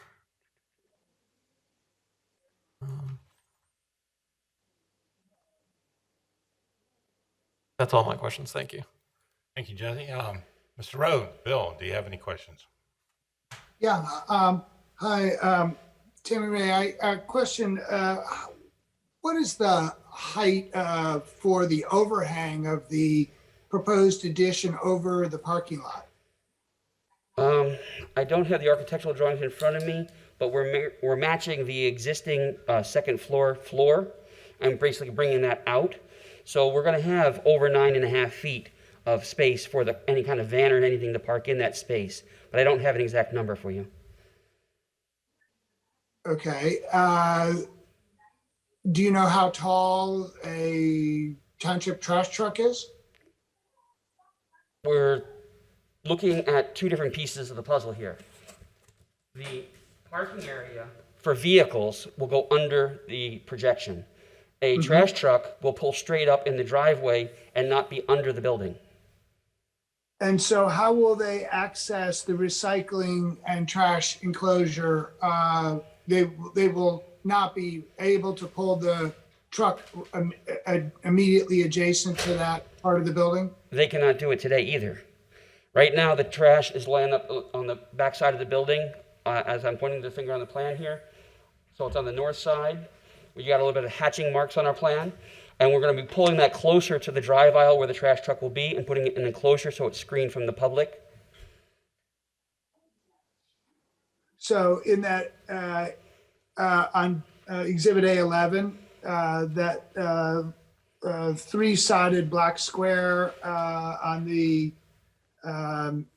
northeast corner, adjacent to the existing building line, right? Yes, it's right up against the red line, which is the existing building line. And the previous location is where the words limit of previous building footprint point to. There's a little black hatch. That's where the existing trash is at now. So we're just bringing it closer to the trash truck, and they'll have to drag the cans around as they do today. Because there's no way to make a trash truck turn in that area. Right. I know, I understand that. But I also, so the trucks will not go under the overhang, but they will have to manually bring the trash away from that enclosure, right? Yes, as they do today. Okay, and is that only a sided enclosure, or is there a roof on that for, I don't know what that depiction is there. The depiction is subject to the Planning Commission and the review of land development. We are open to what we're fixing that to be at this point in time. An enclosure is an enclosure that basically screens it from the public. It's not designed as a specific finish as of yet. Okay, so you're not currently planning a roof on it or a full enclosure? Not as at this point in time, but if that becomes required, we can address that. Okay. Can I switch a little bit back to, I'm trying to find the exhibit, so bear with me. You had been talking about where the front facade and the entrance are. And obviously we're non-compliant currently. This would be the Mill Road frontage. Where we're going from 0.94 feet to 0.73 feet. It sounded like much of the building that's projecting further into or towards Mill Road, you said was 10 feet high. I guess I don't remember the technical word, but the canopy, or right? Right. The structures on the ground surface are going to pretty much remain where they're at now. The overhead structures of the second floor will be projecting out a little bit further, about 2.5 inches. Okay. And that if includes, you walk through with your hands in the air, you're still not going to touch it. okay, and that includes this circular projection of just below the words library. We are looking at which drawing? A7.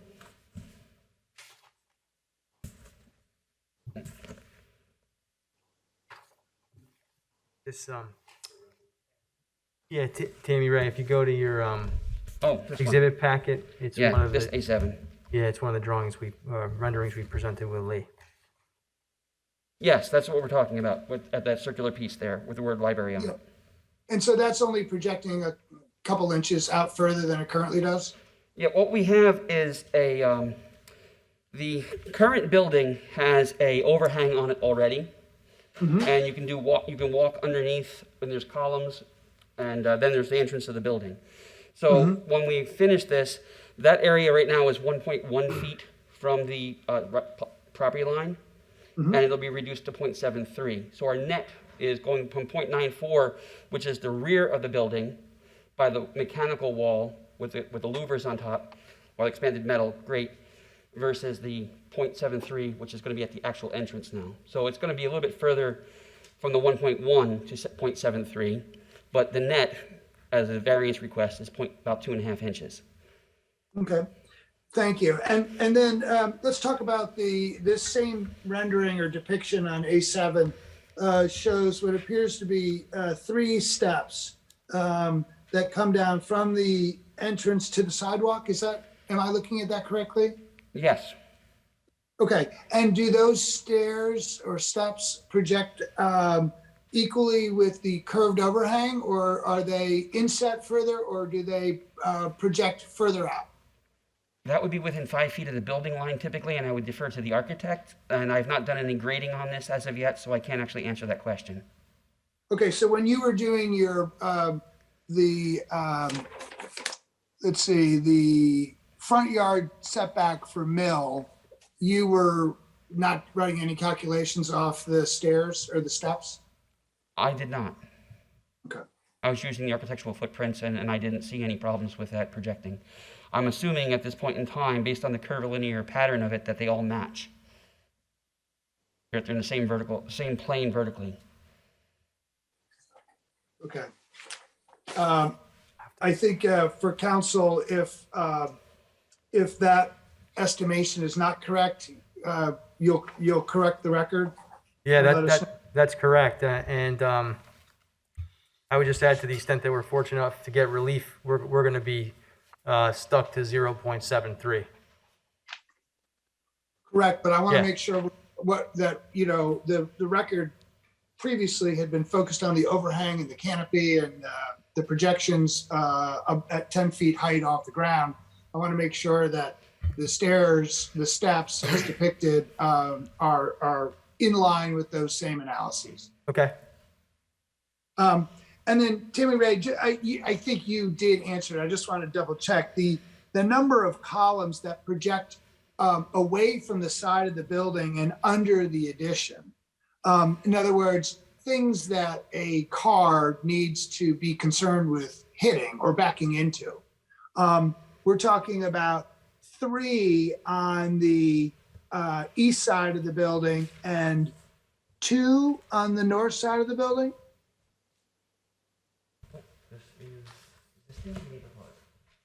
So I'm not worried about so much the columns that are close to the wall. I'm worried about the columns that are sitting in the middle of the parking lot that are presumably striped. So there are 2 columns here next to the ADA parking, and there's 2 near the existing doorway, and then there are 2 near the existing corner of the building. So that is indeed 3 that are in line more or less with the longitudinal axis of the existing building. There's 2 columns because you need to have the balancing, so you can't cantilever that far or just hang on a ledge plate. And then there are 2 in the transverse direction coming back towards Mill on the far end of the building. There's 2 sets of columns. Yes, right? there's 2 here and 2 here. Yeah. So the total number of columns that will be in the parking area are 10, but 5 of them are relatively close to either the building itself or the north wall on the Hammond property. There is 3, 4, 5, 6 that would be close to a property. If you're counting the Hammond side, there's 2 in the middle and there's 2 on the right side. So if you're counting the perimeter lines, that would be 6. Okay. Because you're going to count the 1 column line twice because it's at the corner of where you're turning. Okay. Okay. But you're only going to have the ability really to strike up to 5, and we have provided a small buffer around the columns.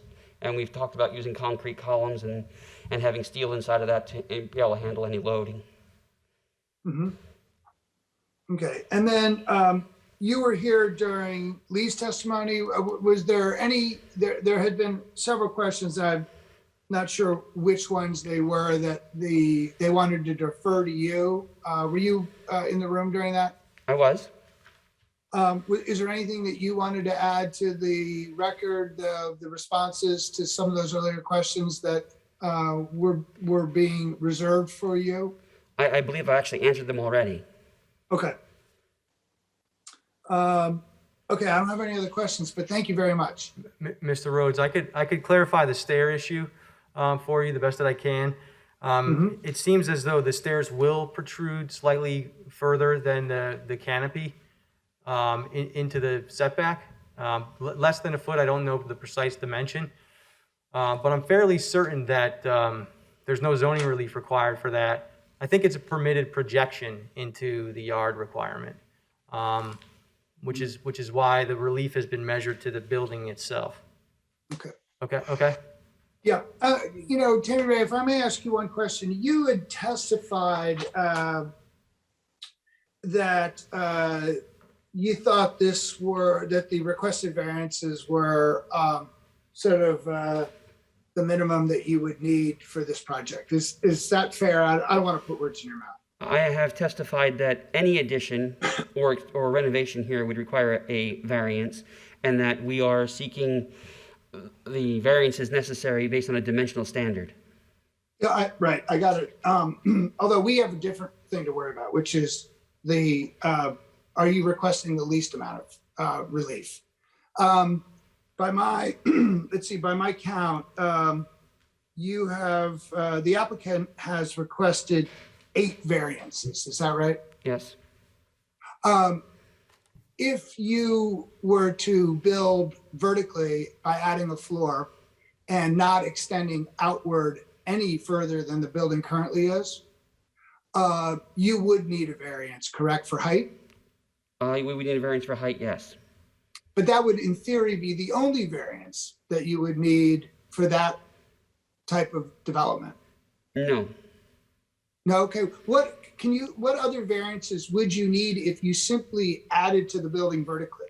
We would have existing nonconformities on the same topics. Yeah, I understand, you would not be exacerbating any nonconformities with that type of development. Is that correct? We may be expanding an existing building, maybe building square footage, but it could possibly be one, but I guess that's besides the point. I mean, the argument of whether No. 1 versus 8 is the standard for least relief requested is a I guess it's a legal question. You guys are going to make that decision, and I can argue about it. But I understand your point. I'm not sure you do. The point was more subtle than that. I'm not looking at 8 versus 1. I can do mathematics too. The question is whether you are asking for the minimum relief necessary for your project. And I was just pointing out that there is, at least in theory, an alternative proposal that would certainly require a variance. I get it. But it could be done with perhaps just one variance, or perhaps a height variance, and maybe for your facade improvements that you need to protect from water infiltration. Right. Right. Okay. No more questions. We haven't, I guess my point was just we haven't done the analysis on a number of variances perspective if you were to go, you know. I was asking the expert for their expert testimony. Yeah. Andrew, if Tammy Ray can't answer, she can say she can't answer. If she can't answer. By going vertically, we incur other variance issues, and we could reduce some of the variances that we're requesting, but it doesn't. It comes down to balancing diminishing returns, what really works best for the layout of the library. And we dimensioned the plan based on what they had asked us to show, and we've just been in discussion with them about the various issues related to variances. So the plan is the plan at this point in time. If there was a different plan, I could show you different things. Yeah, understood. Thank you very much. Okay, anything else, Ed? No other questions. Jesse? No other questions. Okay, thank you. Thanks, Tammy Ray. Okay, my next witness is Guy DiMartino. Guy, can you come up and get sworn in? Hello, Doc. Good evening. Please raise your right hand. Do you swear to tell the truth, the whole truth, and nothing but the truth, so help you God? I do.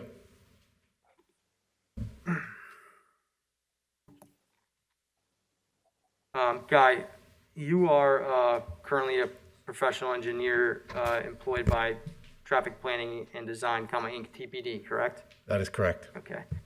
And you've been engaged by the library to do a traffic evaluation for the proposed library addition, is that correct? That is correct. Okay. And I don't know if Tammy Ray left the exhibit packet up there, but if she did, can you take a look at A12? And if you didn't, I'll give you one. Is that a copy of your CV? Yes, it is.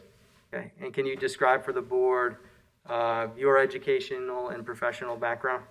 Yes, I have a bachelor's of science in civil engineering from Widener University. I'm a registered professional engineer. I'm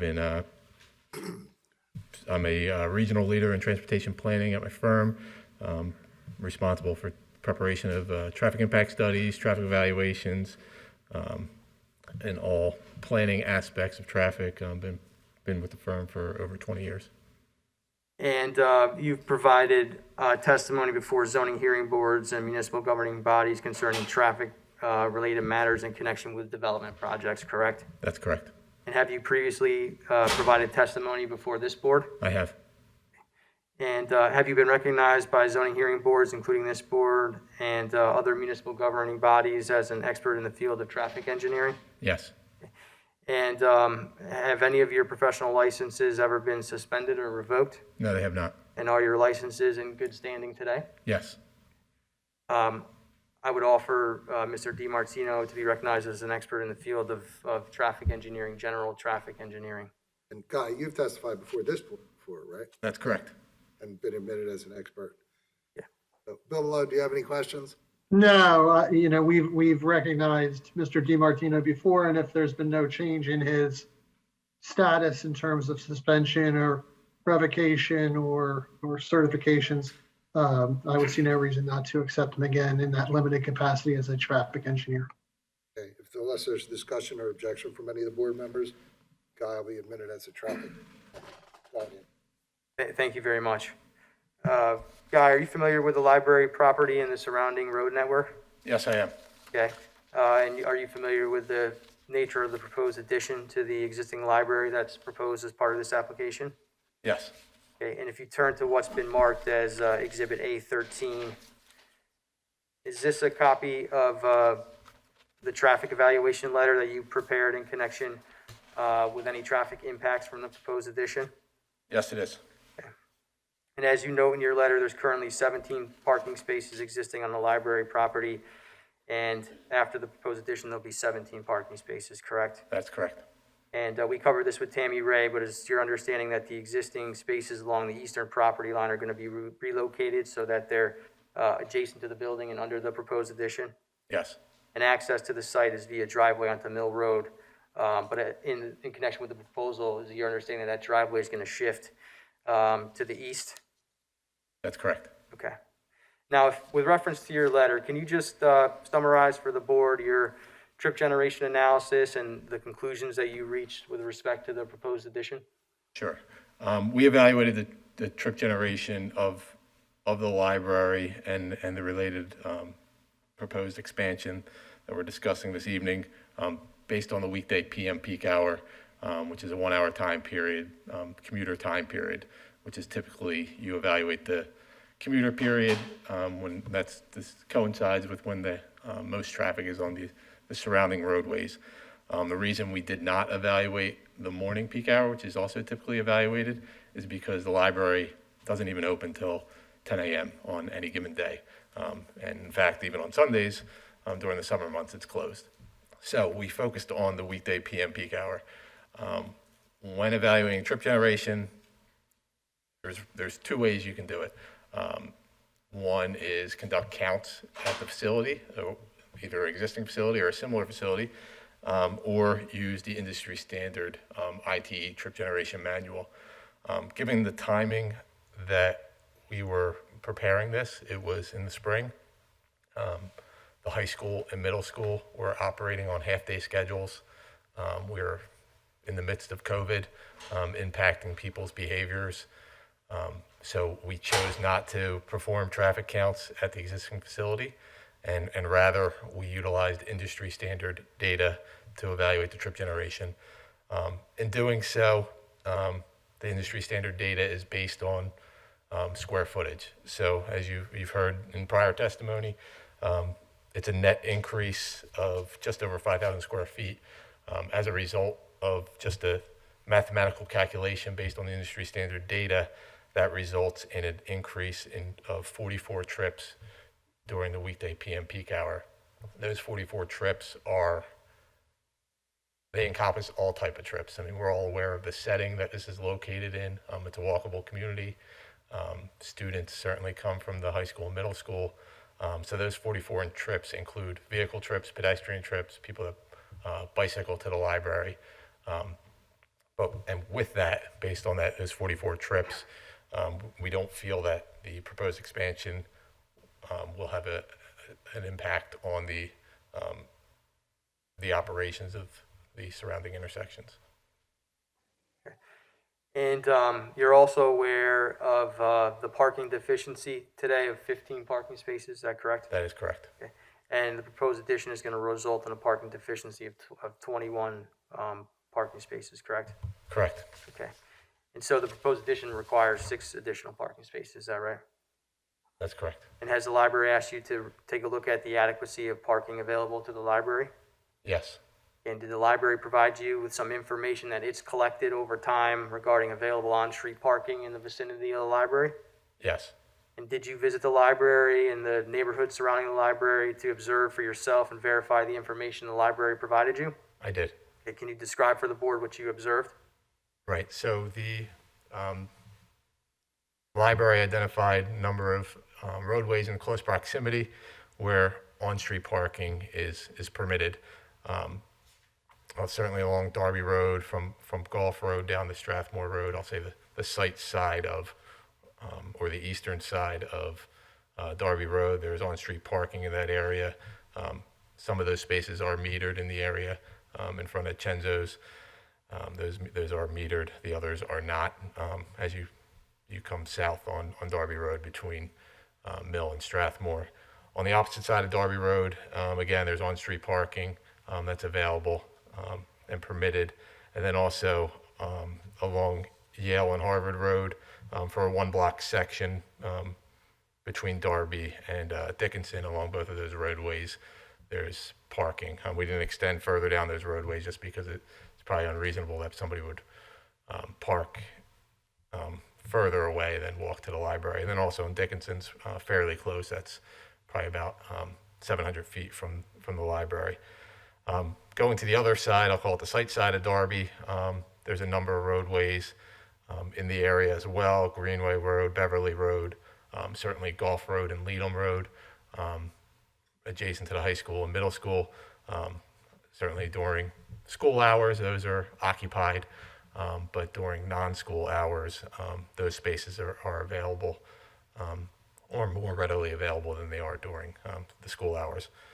So in total, there's during those various roadways, including Strathmore Road for the one block between Beverly and Darby, in total, there's probably upwards of in the neighborhood of 230 spaces that could be available, and doing some evaluations during various times of days, there's sufficient parking in those areas.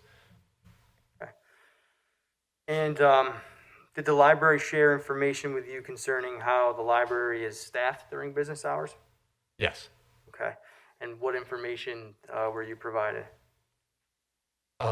So it really depends on a daily basis. On the weekend, they're on average about 6 staff members in the building. During weekday, it could be on average, it's in the ballpark of about 14, 15 staff members, but it could be as high as 20, but it could be less than that average of 15.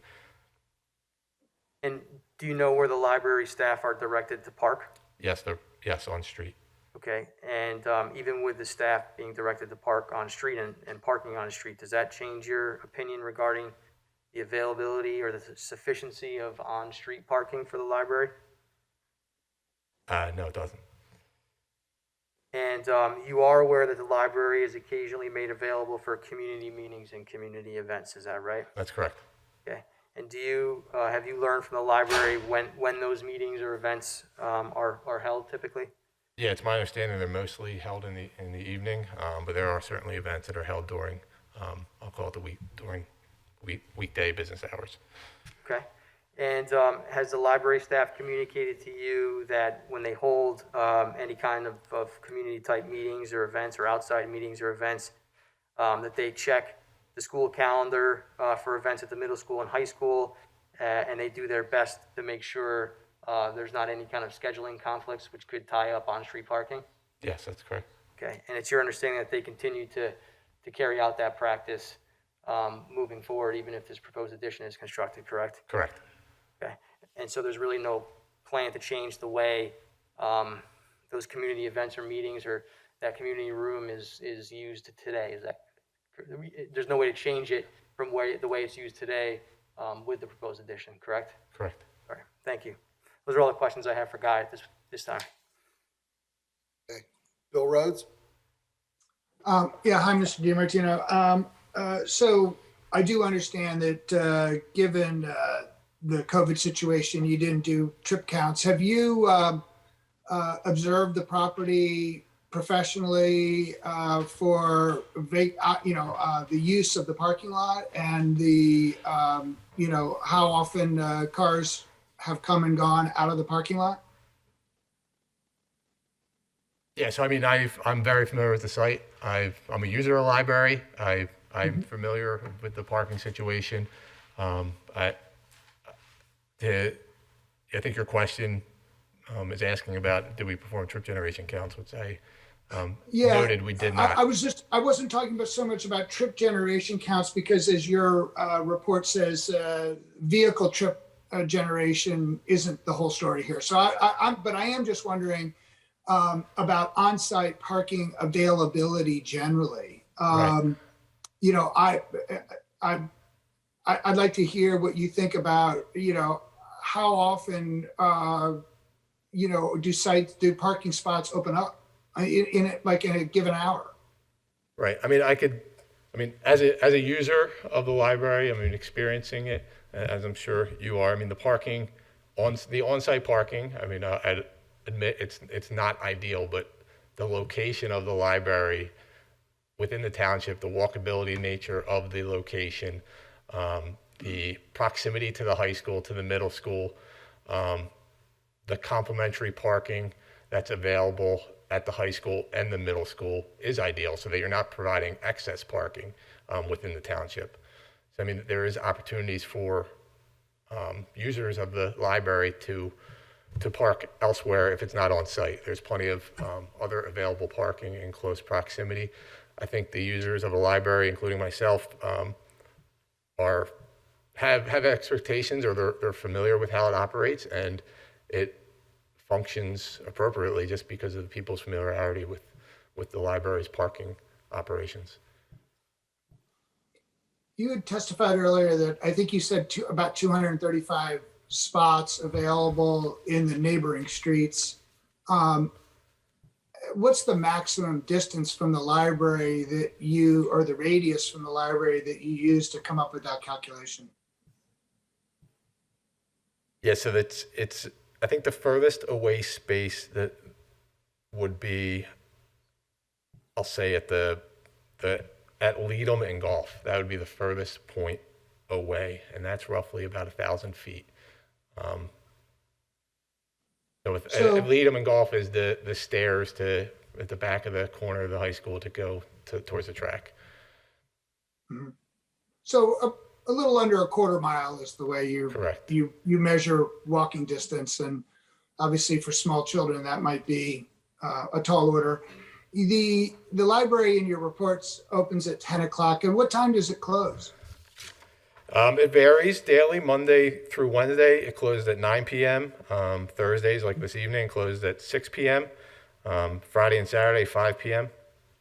Okay, so about half the time, let's say, well, talking about when it opens at 10, obviously school's in session. You testified that there's plenty of parking at the school, and there's a school act is an asset for parking, the high school particularly, I guess, but except when school's in session. And so school's in session generally until what time? Roughly 2:30, depending on middle school or high school, but that's ballpark timeframes. Okay, so for the first 4.5 hours of the day, of the 235 on-site, on-street sites, parking spots that you had observed, how many during that window, from 10 to 2 or 2:30? If specifically along Golf Road, which is those angled spaces adjacent to the middle school, and Leadham Road, which is the little section from Mill up towards I'll call it the high school track. In that area, there's about 84, 85 spaces. So those are, to your point, during those hours are not available to library users. Okay, so approximately a quarter of the observed spaces within your 1,000-foot radius would not be actually available between, let's say, 10 and 2:30? Correct. Well, more like a third, I guess, right? Right. And to remember the discussion, I think the deficiency we were talking about in relation to the ordinance was 21 spaces, I believe. Mm-hmm. Correct. So, I mean, so you take those spaces out, you take those third of the spaces out, you're still a lot more availability, a lot more spaces available for users of the library to park when you're comparing it to the deficiency we're discussing this evening. assuming people are willing to walk up to 1,000 feet, right? Well, 1,000 feet was for that distance that I mentioned at the corner of Leadham and Gulf, which was the furthest distance, and we just dismissed those in this discussion, this theoretical discussion. So other distances are certainly less than 1,000 feet. Sure, no, that's what I just said, up to, right, right. In your letter, you mentioned alternative book return facilities at the YMCA and the CREC, which looks like 130 patrons per month return items to these two. What's that as a percentage of overall book returns? I don't know whether 330 is a big number or a small number. Do you know? I can't answer that question. I don't know. Okay, that's fair, right. And again, I just want to make it clear that your calculation of trip generation is based on the transportation engineer's report manual, right? When they look at a library of this size, or that's based on like an average of libraries in lots of communities, I presume, right? Yes. Okay, and that trip generation analysis that you drew from that was pedestrian, bicycle, stroller, as well as automobile, right? Or is it just for that report? Is it just really focused on automobile? It's a combination of all vehicle types, all modes. All modes. Okay. All right. Thanks. I don't think I have any other questions. I appreciate it. Okay. Jess, I think we're going to take a break real quick. All right, we're going to take a 5-minute recess. Off the record, please. And thank you. All right, we'll resume the meeting of the Haverford Township Zoning Hearing Board of Thursday, September 9, 2021. Okay, thanks, Guy. Jesse? Okay, yep. Questions for Guy? All right, yes. So in your report, and I believe it was your testimony, the increased 44 trips will result in no discernible difference. That's if my math is right, that's a 17% increase. Is that that category? You would still categorize that as no discernible difference, even though it's 17%? Right, and to continue that sentence, it says no discernible difference in traffic operations to the motoring public, meaning what the people on Mill Road, Darby Road, the surrounding roadways will experience as a result of the additional trips. Okay. Let's see. So there was talk about the drop boxes helping with the traffic. If 2 more drop boxes were added in the township, could you speak to how that might help offset the additional trips? Or in your opinion, would it help to offset additional trips? It could if they're in convenient locations that are used by the public. And do you know if the library would be amenable to adding additional drop boxes in the township?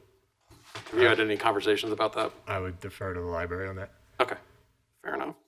And my last question, I think we've been talking about, you use the industry standard for trip calculation.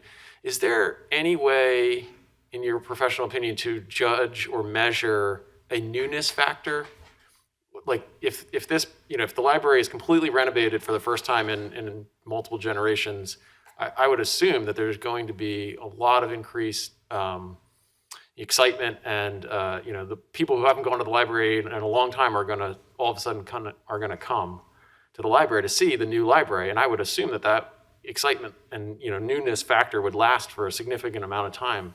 So some of this, so my question is, will we see a further increase above and beyond the trip generation, from the industry standard? Everything, at least in our profession, engineering profession in general, is based on standards and averages. I can't say if there would be a newness factor. I mean, certainly if you're a new restaurant has a newness factor, but over the long period of time, there's an average expectation of given uses like a library or a restaurant or even a new township building like we're in. There's a newness factor associated with that. So, I mean, I think the numbers speak for themselves, and that's the basis for using the industry standard data. So you would just be speculating because there's not a standard. The standards are based on average out over a long period of time. So it would just be speculation that there would be an increase beyond the 44 for a period of time. Yeah, correct. I'm not aware of any sort of increase due to newness.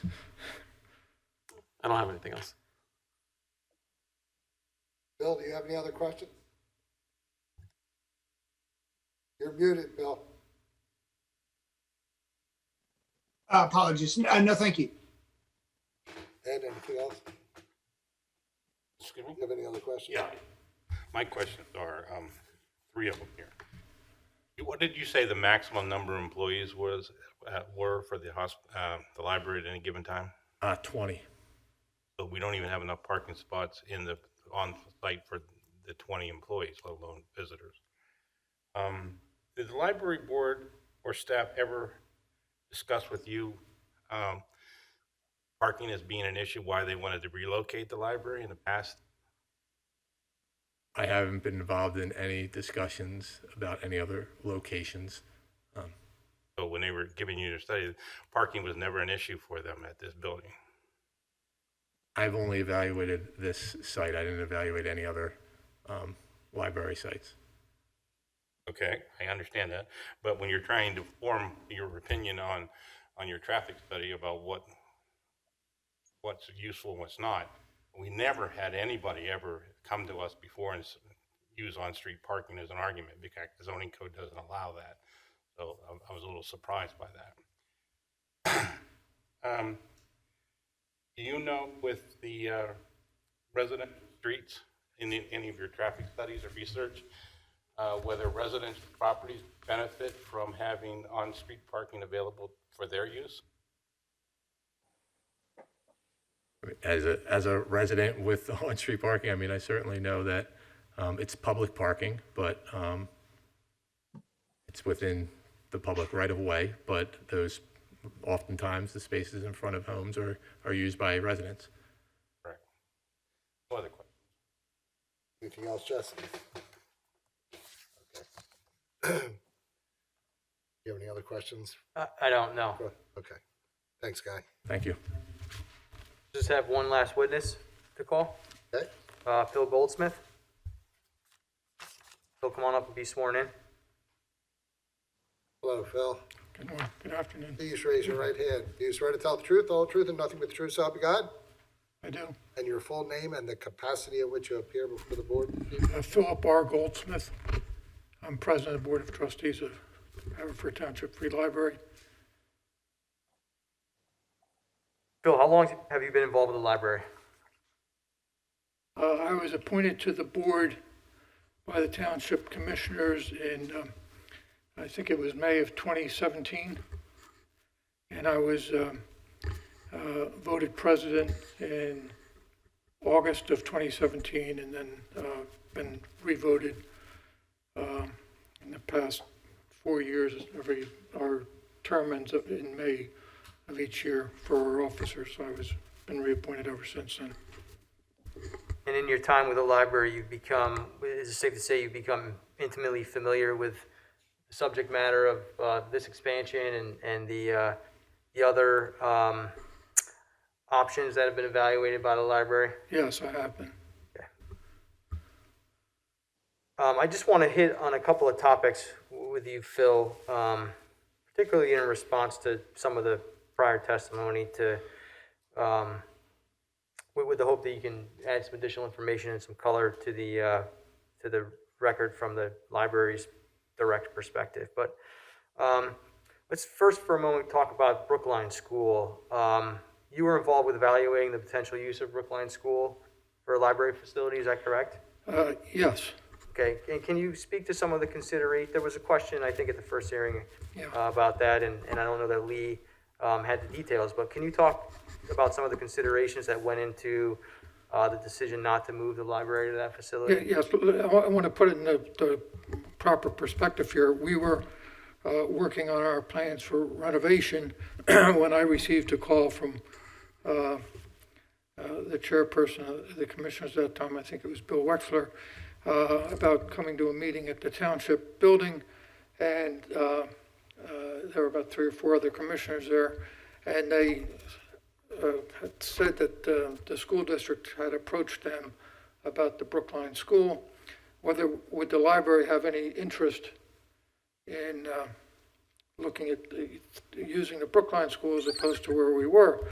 I think the exact words were, putting money aside, would you have any interest? Well, I've been in public life quite a bit, and I know you never put money aside, but I said, you know, of course we would explore it and so forth. I went over there with our head of our building committee, Scott Lowe, who's a trained engineer. Went over there with the school district. We looked at the building.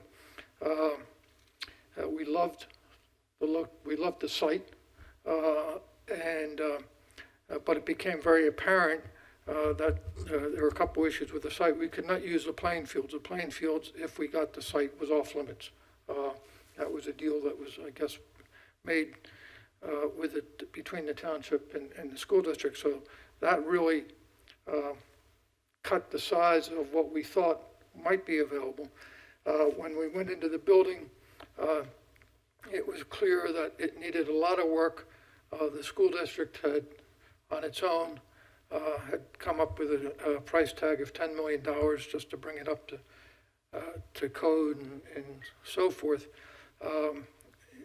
We looked at it, and to go into a school building is different than a library that we would have wanted, where we built something almost like a big box library that has flexibility for the future, because we never know what's going to happen in the library world and so forth.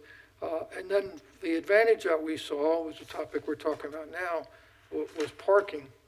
And the problem was, once you took the ball fields away, it limited our potential for parking on site, and it would require us to lift the library up, which would add significant cost to it. And while we would get more on-site parking there, the cost would go up, but the on-site parking there was significantly less than what we have now. At the end of the day, a decision was made, if it was going to be used for a library, it would have to be demolished.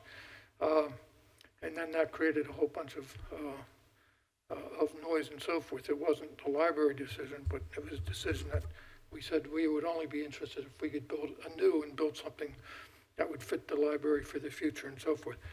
As it turns out, the cost estimates came out to, I think, approximately $29 million. And at that point, the township said, stay where you are, which was fine for us, because we think where we are, was the best location we have. It's like we call the educational campus. You got a middle school there, a high school. You have a compact neighborhood. It's on the main drag, and so it was terrific. Obviously, the one liability is we thought that we had outgrown what it was, what's needed for the future, and as we've been discussing here in the past half an hour or so, is there's always been the issue of, of parking there.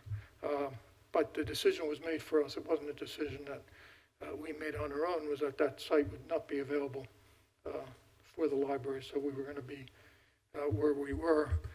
So we went back to the drawing board, come up with new costs, and what I said to the commissioners at their meeting was that a number of the commissioners had come up with certain options. One said, what about if we tear the building down and build a new? Are you talking about the existing building? The existing building. Some people talked about a third floor. Some people talked about expanding the second floor. So we went back to the drawing boards, and Can you talk a little bit about some of the discussions that went into the idea of demolishing the existing building? well, frankly, that was one of the commissioner's ideas, and we looked at it, and because that's what we were directed to do, that came out to be the most expensive. And we didn't buy much from that. So that was, if Brookline was too expensive, that was clearly too expensive, so that was rejected. And you would lose the historic structure in that scenario, correct? Yeah, you remove the historic structure and so forth. And the size of the footprint would basically be the same. So, we said, let's make the best of what we have. And that's where we came up with, let's expand the second floor. It will increase our space about 25%. It will give us a library that I think we can be proud of and the township can be proud of. We've been looking at every library in Delaware County being remodeled, expanded. We've looked at our neighboring Lower Marion Township with 6 libraries, all being remodeled and expanded. And we've been stuck in, Haverford Township Free Library. It's, a building 40 years old. A lot of changes needed. We've looked at a new YMCA, which is great for the community. We've looked at a new CREC, which is great for the community. We've looked at a new township building, which is great for the community. We thought, wouldn't it be great, this place of knowledge and learning, get a good upgrade and see what we can do. So that's where we are today. And you've obviously heard the testimony at the last hearing and a little bit this evening, but not so much, more so at the last hearing about the potential use of the basement, the lower level area, correct? Yeah, when I joined in 17, the plans for the renovation were, pretty much along. I've done many things in my life, but one of them is a banker, so I have a green eye shade on all the time, making sure our costs are right and so forth. And the building, the lower floor, the basement part, when I heard required excavation, I was alarmed about that. I was also told by the township that they were, I should say one of the key individuals where the township was opposed to it. And the reason, because we didn't know what we would find once we excavated. And one of our concerns was to make sure that, we were always concerned about our operating costs. It's one of the reasons the third floor wasn't an option. It would increase our operating costs because we have to now staff that. The basement, if we're going to have the public there, we have to staff that. So it was between the operating costs, the unknown costs that if we excavate there and we find more than bitcoins or gold from the old bank building and water comes because there's streams underneath and so forth, we had no idea what that would cost. So, and then and the reason for that room, I think we were allowing programming to decide that decision. I think we were putting the horse before the cart. There was a program, people want to say, oh, it'd be great to have it there and so forth. And I thought, we really haven't done enough strategic thought about, is that the type of program we want? Could it be elsewhere and so forth? So all things considered, the cost of that, I think the cost was asked the last time. In today's dollars, it probably would have been $450,000, close to $500,000 to do that excavation without any contingency of what might happen, what we would find. So we took that off the shelf. So, we thought we had good reason to do that, and the board all agreed with that decision. Okay. And let me just add one thing. Go ahead. The basement, which some of us call the dungeon, is really not where you want to put your public and show off your library. With the community room, we have a large community room there. It's there. We'll improve that somewhat. But to put all that money into something that the public, you're not showing your best to the public and what the costs were going to be and so forth. To me, it was just the right thing to do, and the board agreed with that. Okay. And you heard Guy indicate that the staff is directed to park on street. That's an actual policy of the library. Yes, that's policy, and I mean, that's the way it should be. And Okay. you give your customers, first opportunity. And the library does host community events and meetings, is that correct? Yes. And they'll continue to do that, although the size and the frequency won't change? Is Well, you know, community events, you know, could be anything from a club having 5 people to, we had an author series probably 3 years ago, and we got a great turnout, so we held it at the middle school instead. So we sort of match and mix where, you know, what the program is, what time it should be, what's going on in the, you know, the middle school or the high school and so forth, and we try our best to balance the needs and our resources with that stuff. And of course, you're sensitive to the parking and the use, and you're willing to continue that process moving forward, correct? Yes. And I think there was a question at the first hearing about the preliminary budget for this project.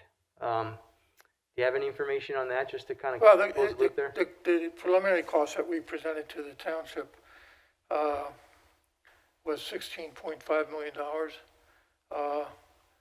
Brookline School was priced out at $29 million. I guess now I'll say these are preliminary numbers, not numbers that we came up with, but Pannoni came up with. And to tear the library down and start from scratch, I think was $33 million. So, yes, this is more than the renovation, but it's less than moving, okay, or completely demolishing. And 16 million, about 14 of that will be local tax dollars. We have $1 million grant from the state. The library's put in $1 million to it, and we'll do fundraising to help raise, you know, cover the costs. And if we have to reduce some of our plans, we'll have to reduce our plans. And there's one more exhibit that's in my packet, Phil. There are several letters that are attached as A14. Now, you did a lot of work to talk to the neighbors of the library about this application, is that correct? Yes, we reached out to, one of the problems, I think someone asked about buying the house. Yeah, we're gonna get to that. Back of it, so. Yeah. But we're gonna get to that, I promise you. Okay, but it ties into this. Right. Well, I'll go right to it after. But go ahead. Okay, You go. That was before my tenure. It became a very hot issue of buying the house. Right in back of the library. It was going to be used for parking. The neighbors went up in arms on it. And as I said, it preceded me, so I can't give you the exact details. And the fellow that owned the house at that time, we believed was asking too much money. Eventually, the new board came in. We didn't think it really gave us that much more parking. And I personally thought, and I think the board members thought, it was disruptive to the neighborhood. Someone asked, what's disruptive mean? We're a neighborhood library, and to go to battle with your neighbors doesn't make a lot of sense. So we kiboshed that and say, you know, it's not worth what it does to the neighbor and so forth. So when this plan came up, and we knew we were getting close to some of the neighbors and so forth, we're very conscious about reaching out to the neighbors. And we brought them in. We sat down with them. We told them exactly what we were going to do. We hid nothing. And we said, if you have any issues, get back to us and we'll try to work the issues out. I'll say most of the person that bought that house in back of us probably has the most reason to have been concerned. No problem. They got 3 kids. They love the library. They moved there from right across the street on Mill Road, so they were familiar. No problem. We love it. We'll work with you on the fence. We'll work with you on the trees and so forth. A couple of neighbors down, he took a little bit more time. We brought them back. They asked us to move it back a little bit. We did that. We went around to all the neighbors that we thought were adjacent to the property. Those that received a letter from the zoning board, we reached out to, and we said, anyone that has any questions, concerns, reach out to us. A couple did. So we're very proud of these stack of letters, because this is what being a good neighbor is all about. And no one had any concerns. They were for us. We worked out whatever issues, and we're going to live up to our agreement with them. I think I just have just two more points because you covered a lot of the additional items. But did you want to make a couple of comments on the drop boxes? Yeah, I want to talk about parking. Look, parking is an issue. It's an issue because people believe it's an issue. I belong to the Y. How much parking? It's still an issue. Now, not with COVID. You can never have enough parking, right? We all know that. If you have to walk 10 yards, it's no good. So we surveyed the area. We came up with 250 spaces, 235 spaces. I think the issue we have is a marketing issue. It's not telling people where they can park, okay? They come in, so we said, let's do some drop boxes. It doesn't make sense for someone to come in there and get their blood pressure coming up just to drop off a book. We reached out to the Y. They said, fine. We reached out to Township for the correct. They said, fine. Will we add more? We'll add as many as we can. They cost money. They cost staff because you got to clear them out, okay? It's relieved some of that. We'll do as much as we can. There's other things we will do. Maybe we'll have a place where people can pick up books if that's all they're doing. During COVID taught us something. People will stand in line to pick up a book outside. Now, that's not the way we want to operate, but there's all types of options. The other thing we're going to do to deal with the parking issue is what really annoys people is they pull into that lot and they find out there's no spots. So we're going to get one of those automatic parking things that says lot full. Okay, now we've taken down people's blood pressure. They know the lot's full, they don't, and it will alleviate any backup traffic on Mill Road. So that we've got to use our creativity there because there's, let's face it, we're not going to get 100 parking spots there. And if we had 100, that wouldn't be enough. Okay, so we've got to use our ingenuity. We've done that with drop boxes. We're going to do it with better marketing and so forth. And we've got to go on with it. And there's just one other question that came up tonight, actually, and you're familiar with Bill Wilson's study in Yes. 2013, correct? Okay. And there was a question about whether the per capita calculations in that study drove the need for an expansion. Can you speak to that? No, I think the Bill Wilson study, was an important study for us, the one that preceded that. The issue about the library and what's needed has been one that we've been debating for 20 years now. I'm the fourth president that's dealt with this issue. And it's clearly, as time goes on, your needs change and so forth. And the staff knows that because staff is living it every day. Customers know that, our patrons know that because they're living it every day. Obviously, you always want benchmarks. The Wilson study was interesting on that hand. But I don't think we needed that. It's helpful. Okay, it wasn't like automatic, if you go to this number, we need that. I don't compare ourselves to West Virginia. I compare ourselves to the townships that we compete for to make this, we want people to live here and come here. That's why having better schools, better libraries, better facilities makes Haverford Township better. So that's who we looked at. And, the Wilson study was important, but that was not a driving force, no. Those are all the questions that I have for Mr. Goldsmith. Ed? Yes, Mr. Goldsmith, thank you. I appreciate your time serving on the board with the library. I like the location. I think the library benefits from being there. My problem is on the zoning board is the issue of trying to meet the regulations and trying to expand use and make more people want to come to the library when you already have a parking problem can only exacerbate the problem. I'm trying to balance that with how that could work at this site. Well, I think, as we've testified to so first off, more people come. God bless them. That's what we want. We want people to come to the library. That's why we need a new library. It's as simple as that. Who wants to build something that's too small people don't want to come to? So yes, we will have those growing pains. We'll have to work with those. But a lot of people come. You got to break down the when they come and who they are. In the morning, you have mothers coming with their toddlers. Okay, that presents one type of parking issue. In the afternoon, you've got teenagers coming and middle school, and everyone else wants to clear out. Okay, but they're coming, they're walking. Okay, and that's why this location is better than Brookline would have been, because yes, some of them could have walked, but this is far better. And so you don't have the parking issues with them. At night, it depends on what our programs are. So, and at night, you also have more on-street parking available on Darby Road and so forth. But yes, it's like the Y, you know, are we sad we got a new Y because people complain about parking? No, it's people are complaining about parking because they're going to somewhere they want to go to.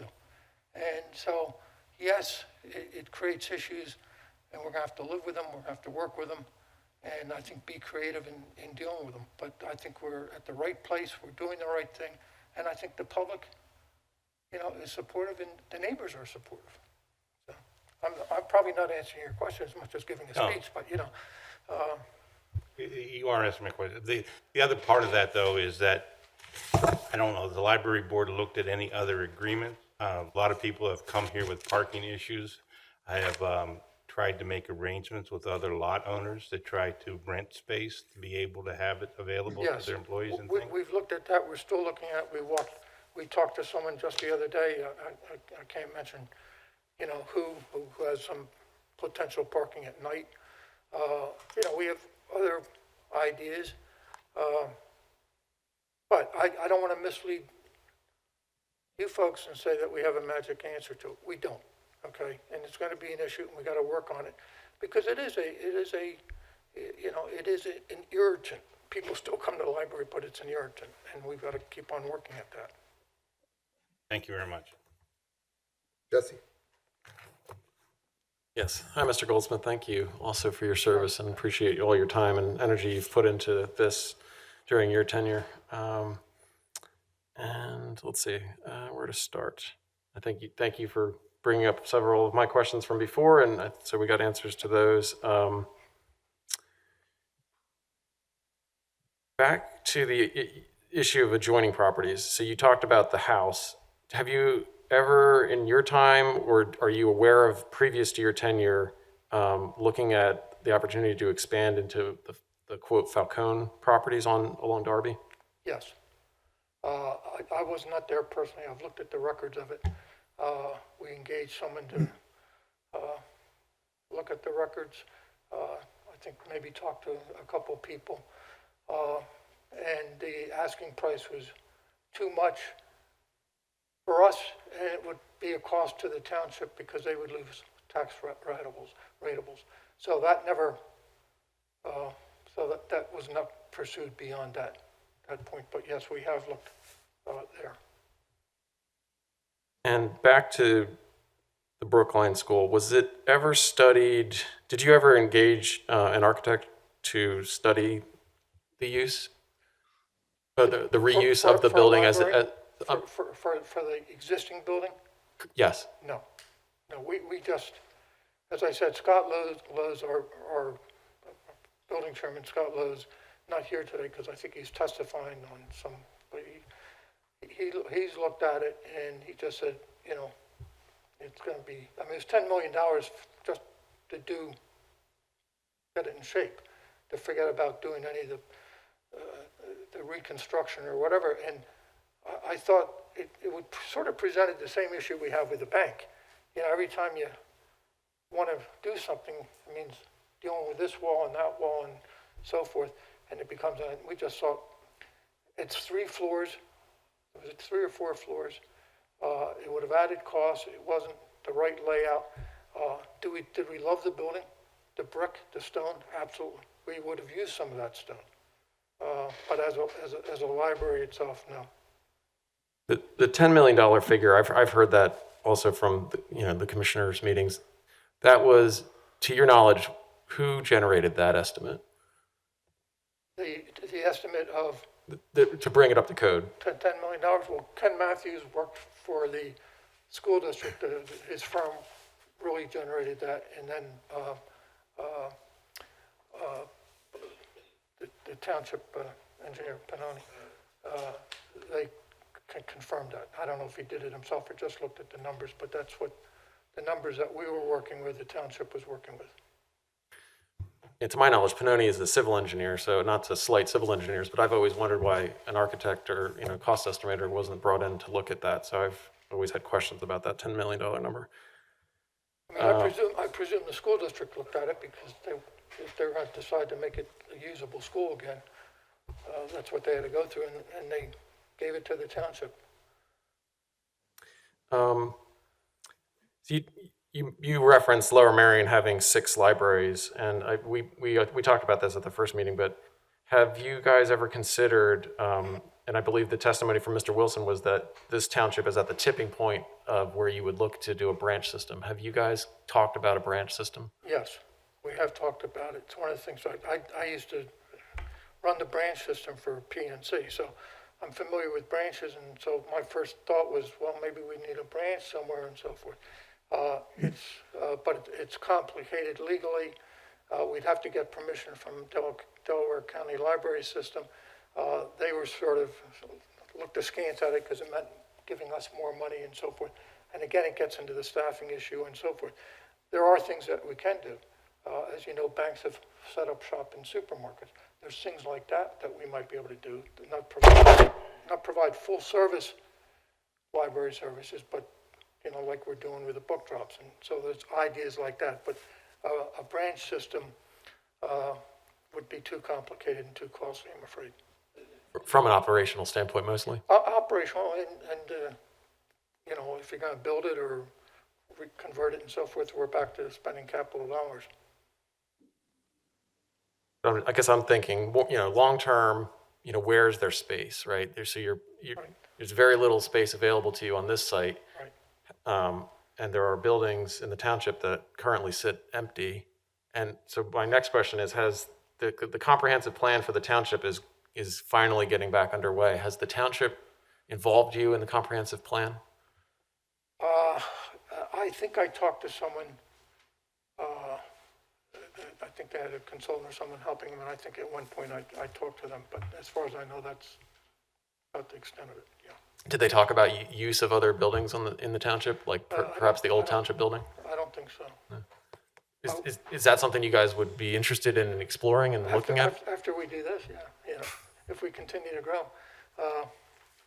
I'm sort of like, want to get this show on the road type guy, and I think we can finish this century with what we're going to do. Thank you, Mr. Goldsmith. Bill? Yeah, hi, Mr. Goldsmith. I just want, Ed McGargy made reference to that we're in a position where we have to sort of make decisions based on the zoning code and the rules that are imposed on us in the code. And one of those explores hardship. And we have to make a determination that there's some level of hardship.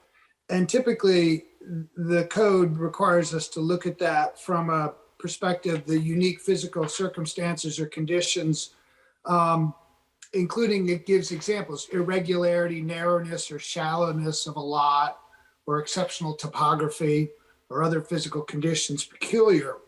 I'm wondering if you could give us some guidance on what you think are the physical hardships of your lot. Of the building we have, or the lot, or? Yeah, we're of the property, right? Well, let me say, I think the hardship of the footprint is rather small, right? So one of the things that we decide, one of the ways that we can get over that hardship is by expanding off the second floor, okay? Otherwise, if we can't do that, we have the hardship of being in this lot, which is, footprint that's not really what we want, what we think is what other libraries have and so forth. There's clearly issues versus, ADA requirements, our elevator, our air conditioning works in the winter and the heat works in the summer. So we need all those types of things, and we have the hardships there. We have the hardships where we don't think that we can attract the type of programming that we want and really cater to our patrons like they're seeing in other libraries, and so forth. So from a technology point of view, we're way behind. And whether you ever catch up technology, we can all speculate about, but, we're behind and we can do better and we should be doing better. So we have those, those hardships where we are, and it's been made worse because we have gone out. We have over the years gone out and looked at other places, and Mr. Casaccio mentioned those. I mean, it's not like we've been sitting on our hands and saying, well, this is it. No, we've looked at this. We put this project on hold for 2 years till we got an answer on the Brookline site. And all this starts to become a hardship when you're sort of there and you can't do anything about it, and you got staff and board members and everything scurrying about trying to see what we could do.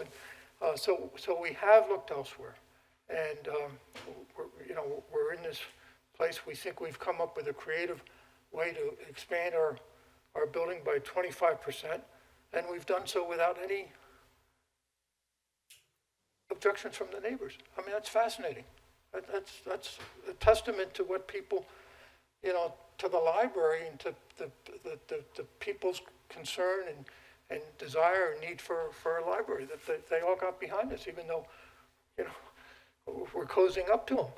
And so I think by coming up with this creative thing, we've alleviated a hardship, which is allowing the library to just deteriorate and not being able to keep up with the times, and take a township like Haverford Township and say, well, go over to Lower Merion, they've got nicer libraries, or go over to Marple Newtown or Radnor and go there. So I don't know if that meets your definition of hardship, but as someone that's lived in this township since 1974 and had all my children, grandchildren go to public schools here, to me, it's a hardship not to have a good library. Yeah, I think most of us would argue that our township deserves a much better library than we currently have. And I realize that you guys have been working hard under some financial constraints and have, been forced to make some difficult compromises in some of your decisions that are embedded in this proposal. It sounds like the hardships, though, are largely one of existing size of your improvement now or financial.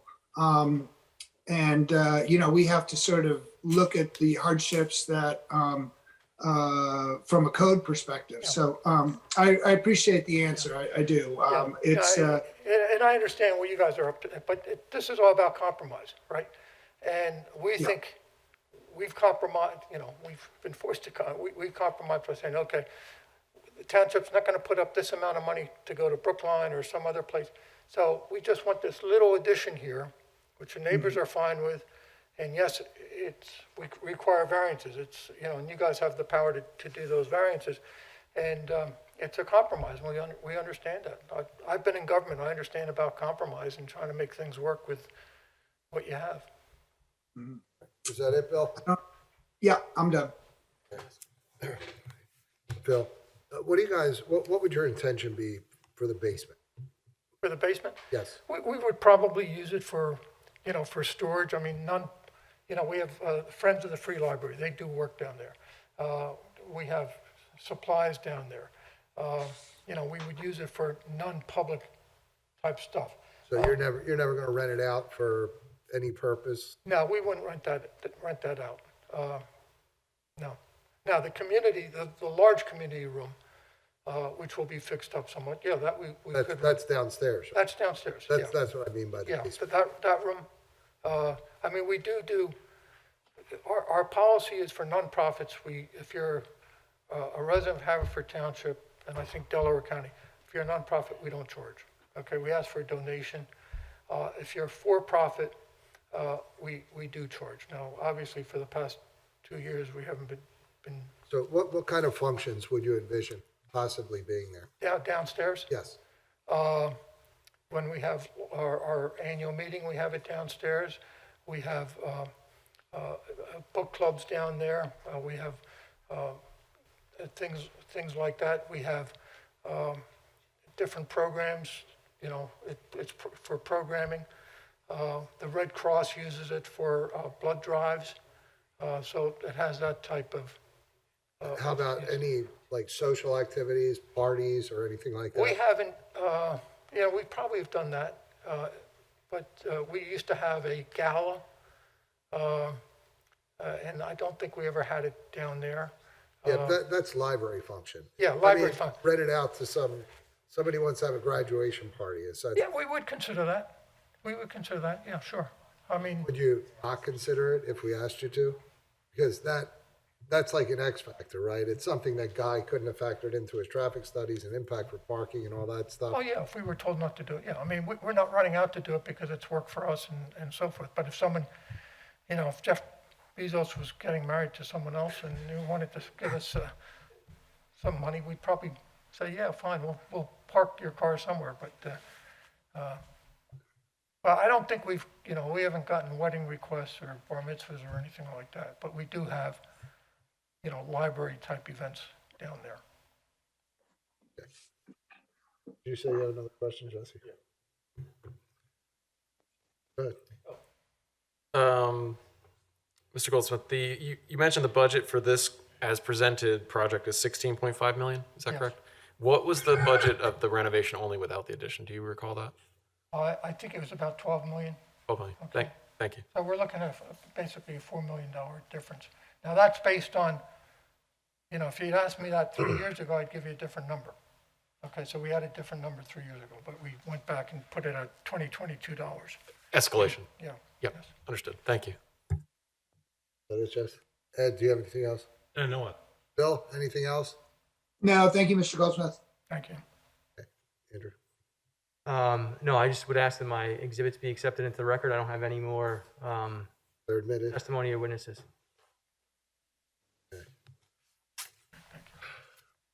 Bill Malone? Yes. I'm sure there will be questions of you. We can't meet in executive session right now. So I'm thinking, keep the record open until we can meet with you or talk with you. Not gonna have time to even convene a conference call with you right now.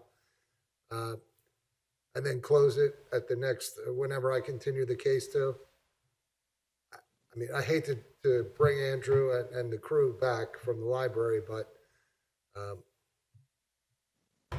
If you feel that there are legal questions that you need to address with me, then you really have no choice but to continue it one further time to, address those in executive session so that you can make a properly informed decision on the application.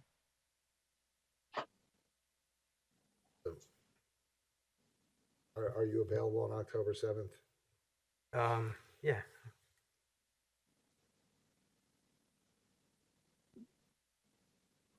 Would there be, is that when public comment would be? Well, Welcome. I'll do that now. There's no one in the audience, but I'm going to go through my usual litany. So public comment will be now. I'm not certain whether or not any additional questions for the library crew or any of the experts will arise, but I know there are a few legal questions that we're going to want to run by Bill.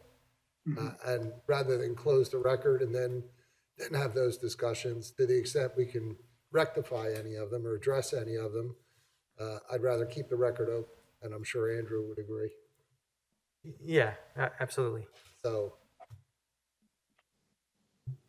I'll go through the litany, Bill, but then I'm going to continue the case at the end of this. Yep. And I'm going to list it for October 7th, and hopefully we would be able to close the record and vote that night. So with that, I'll ask if there's anyone present that received certified mail that wishes to testify, anyone present that received regular mail, any other residents of Haverford Township.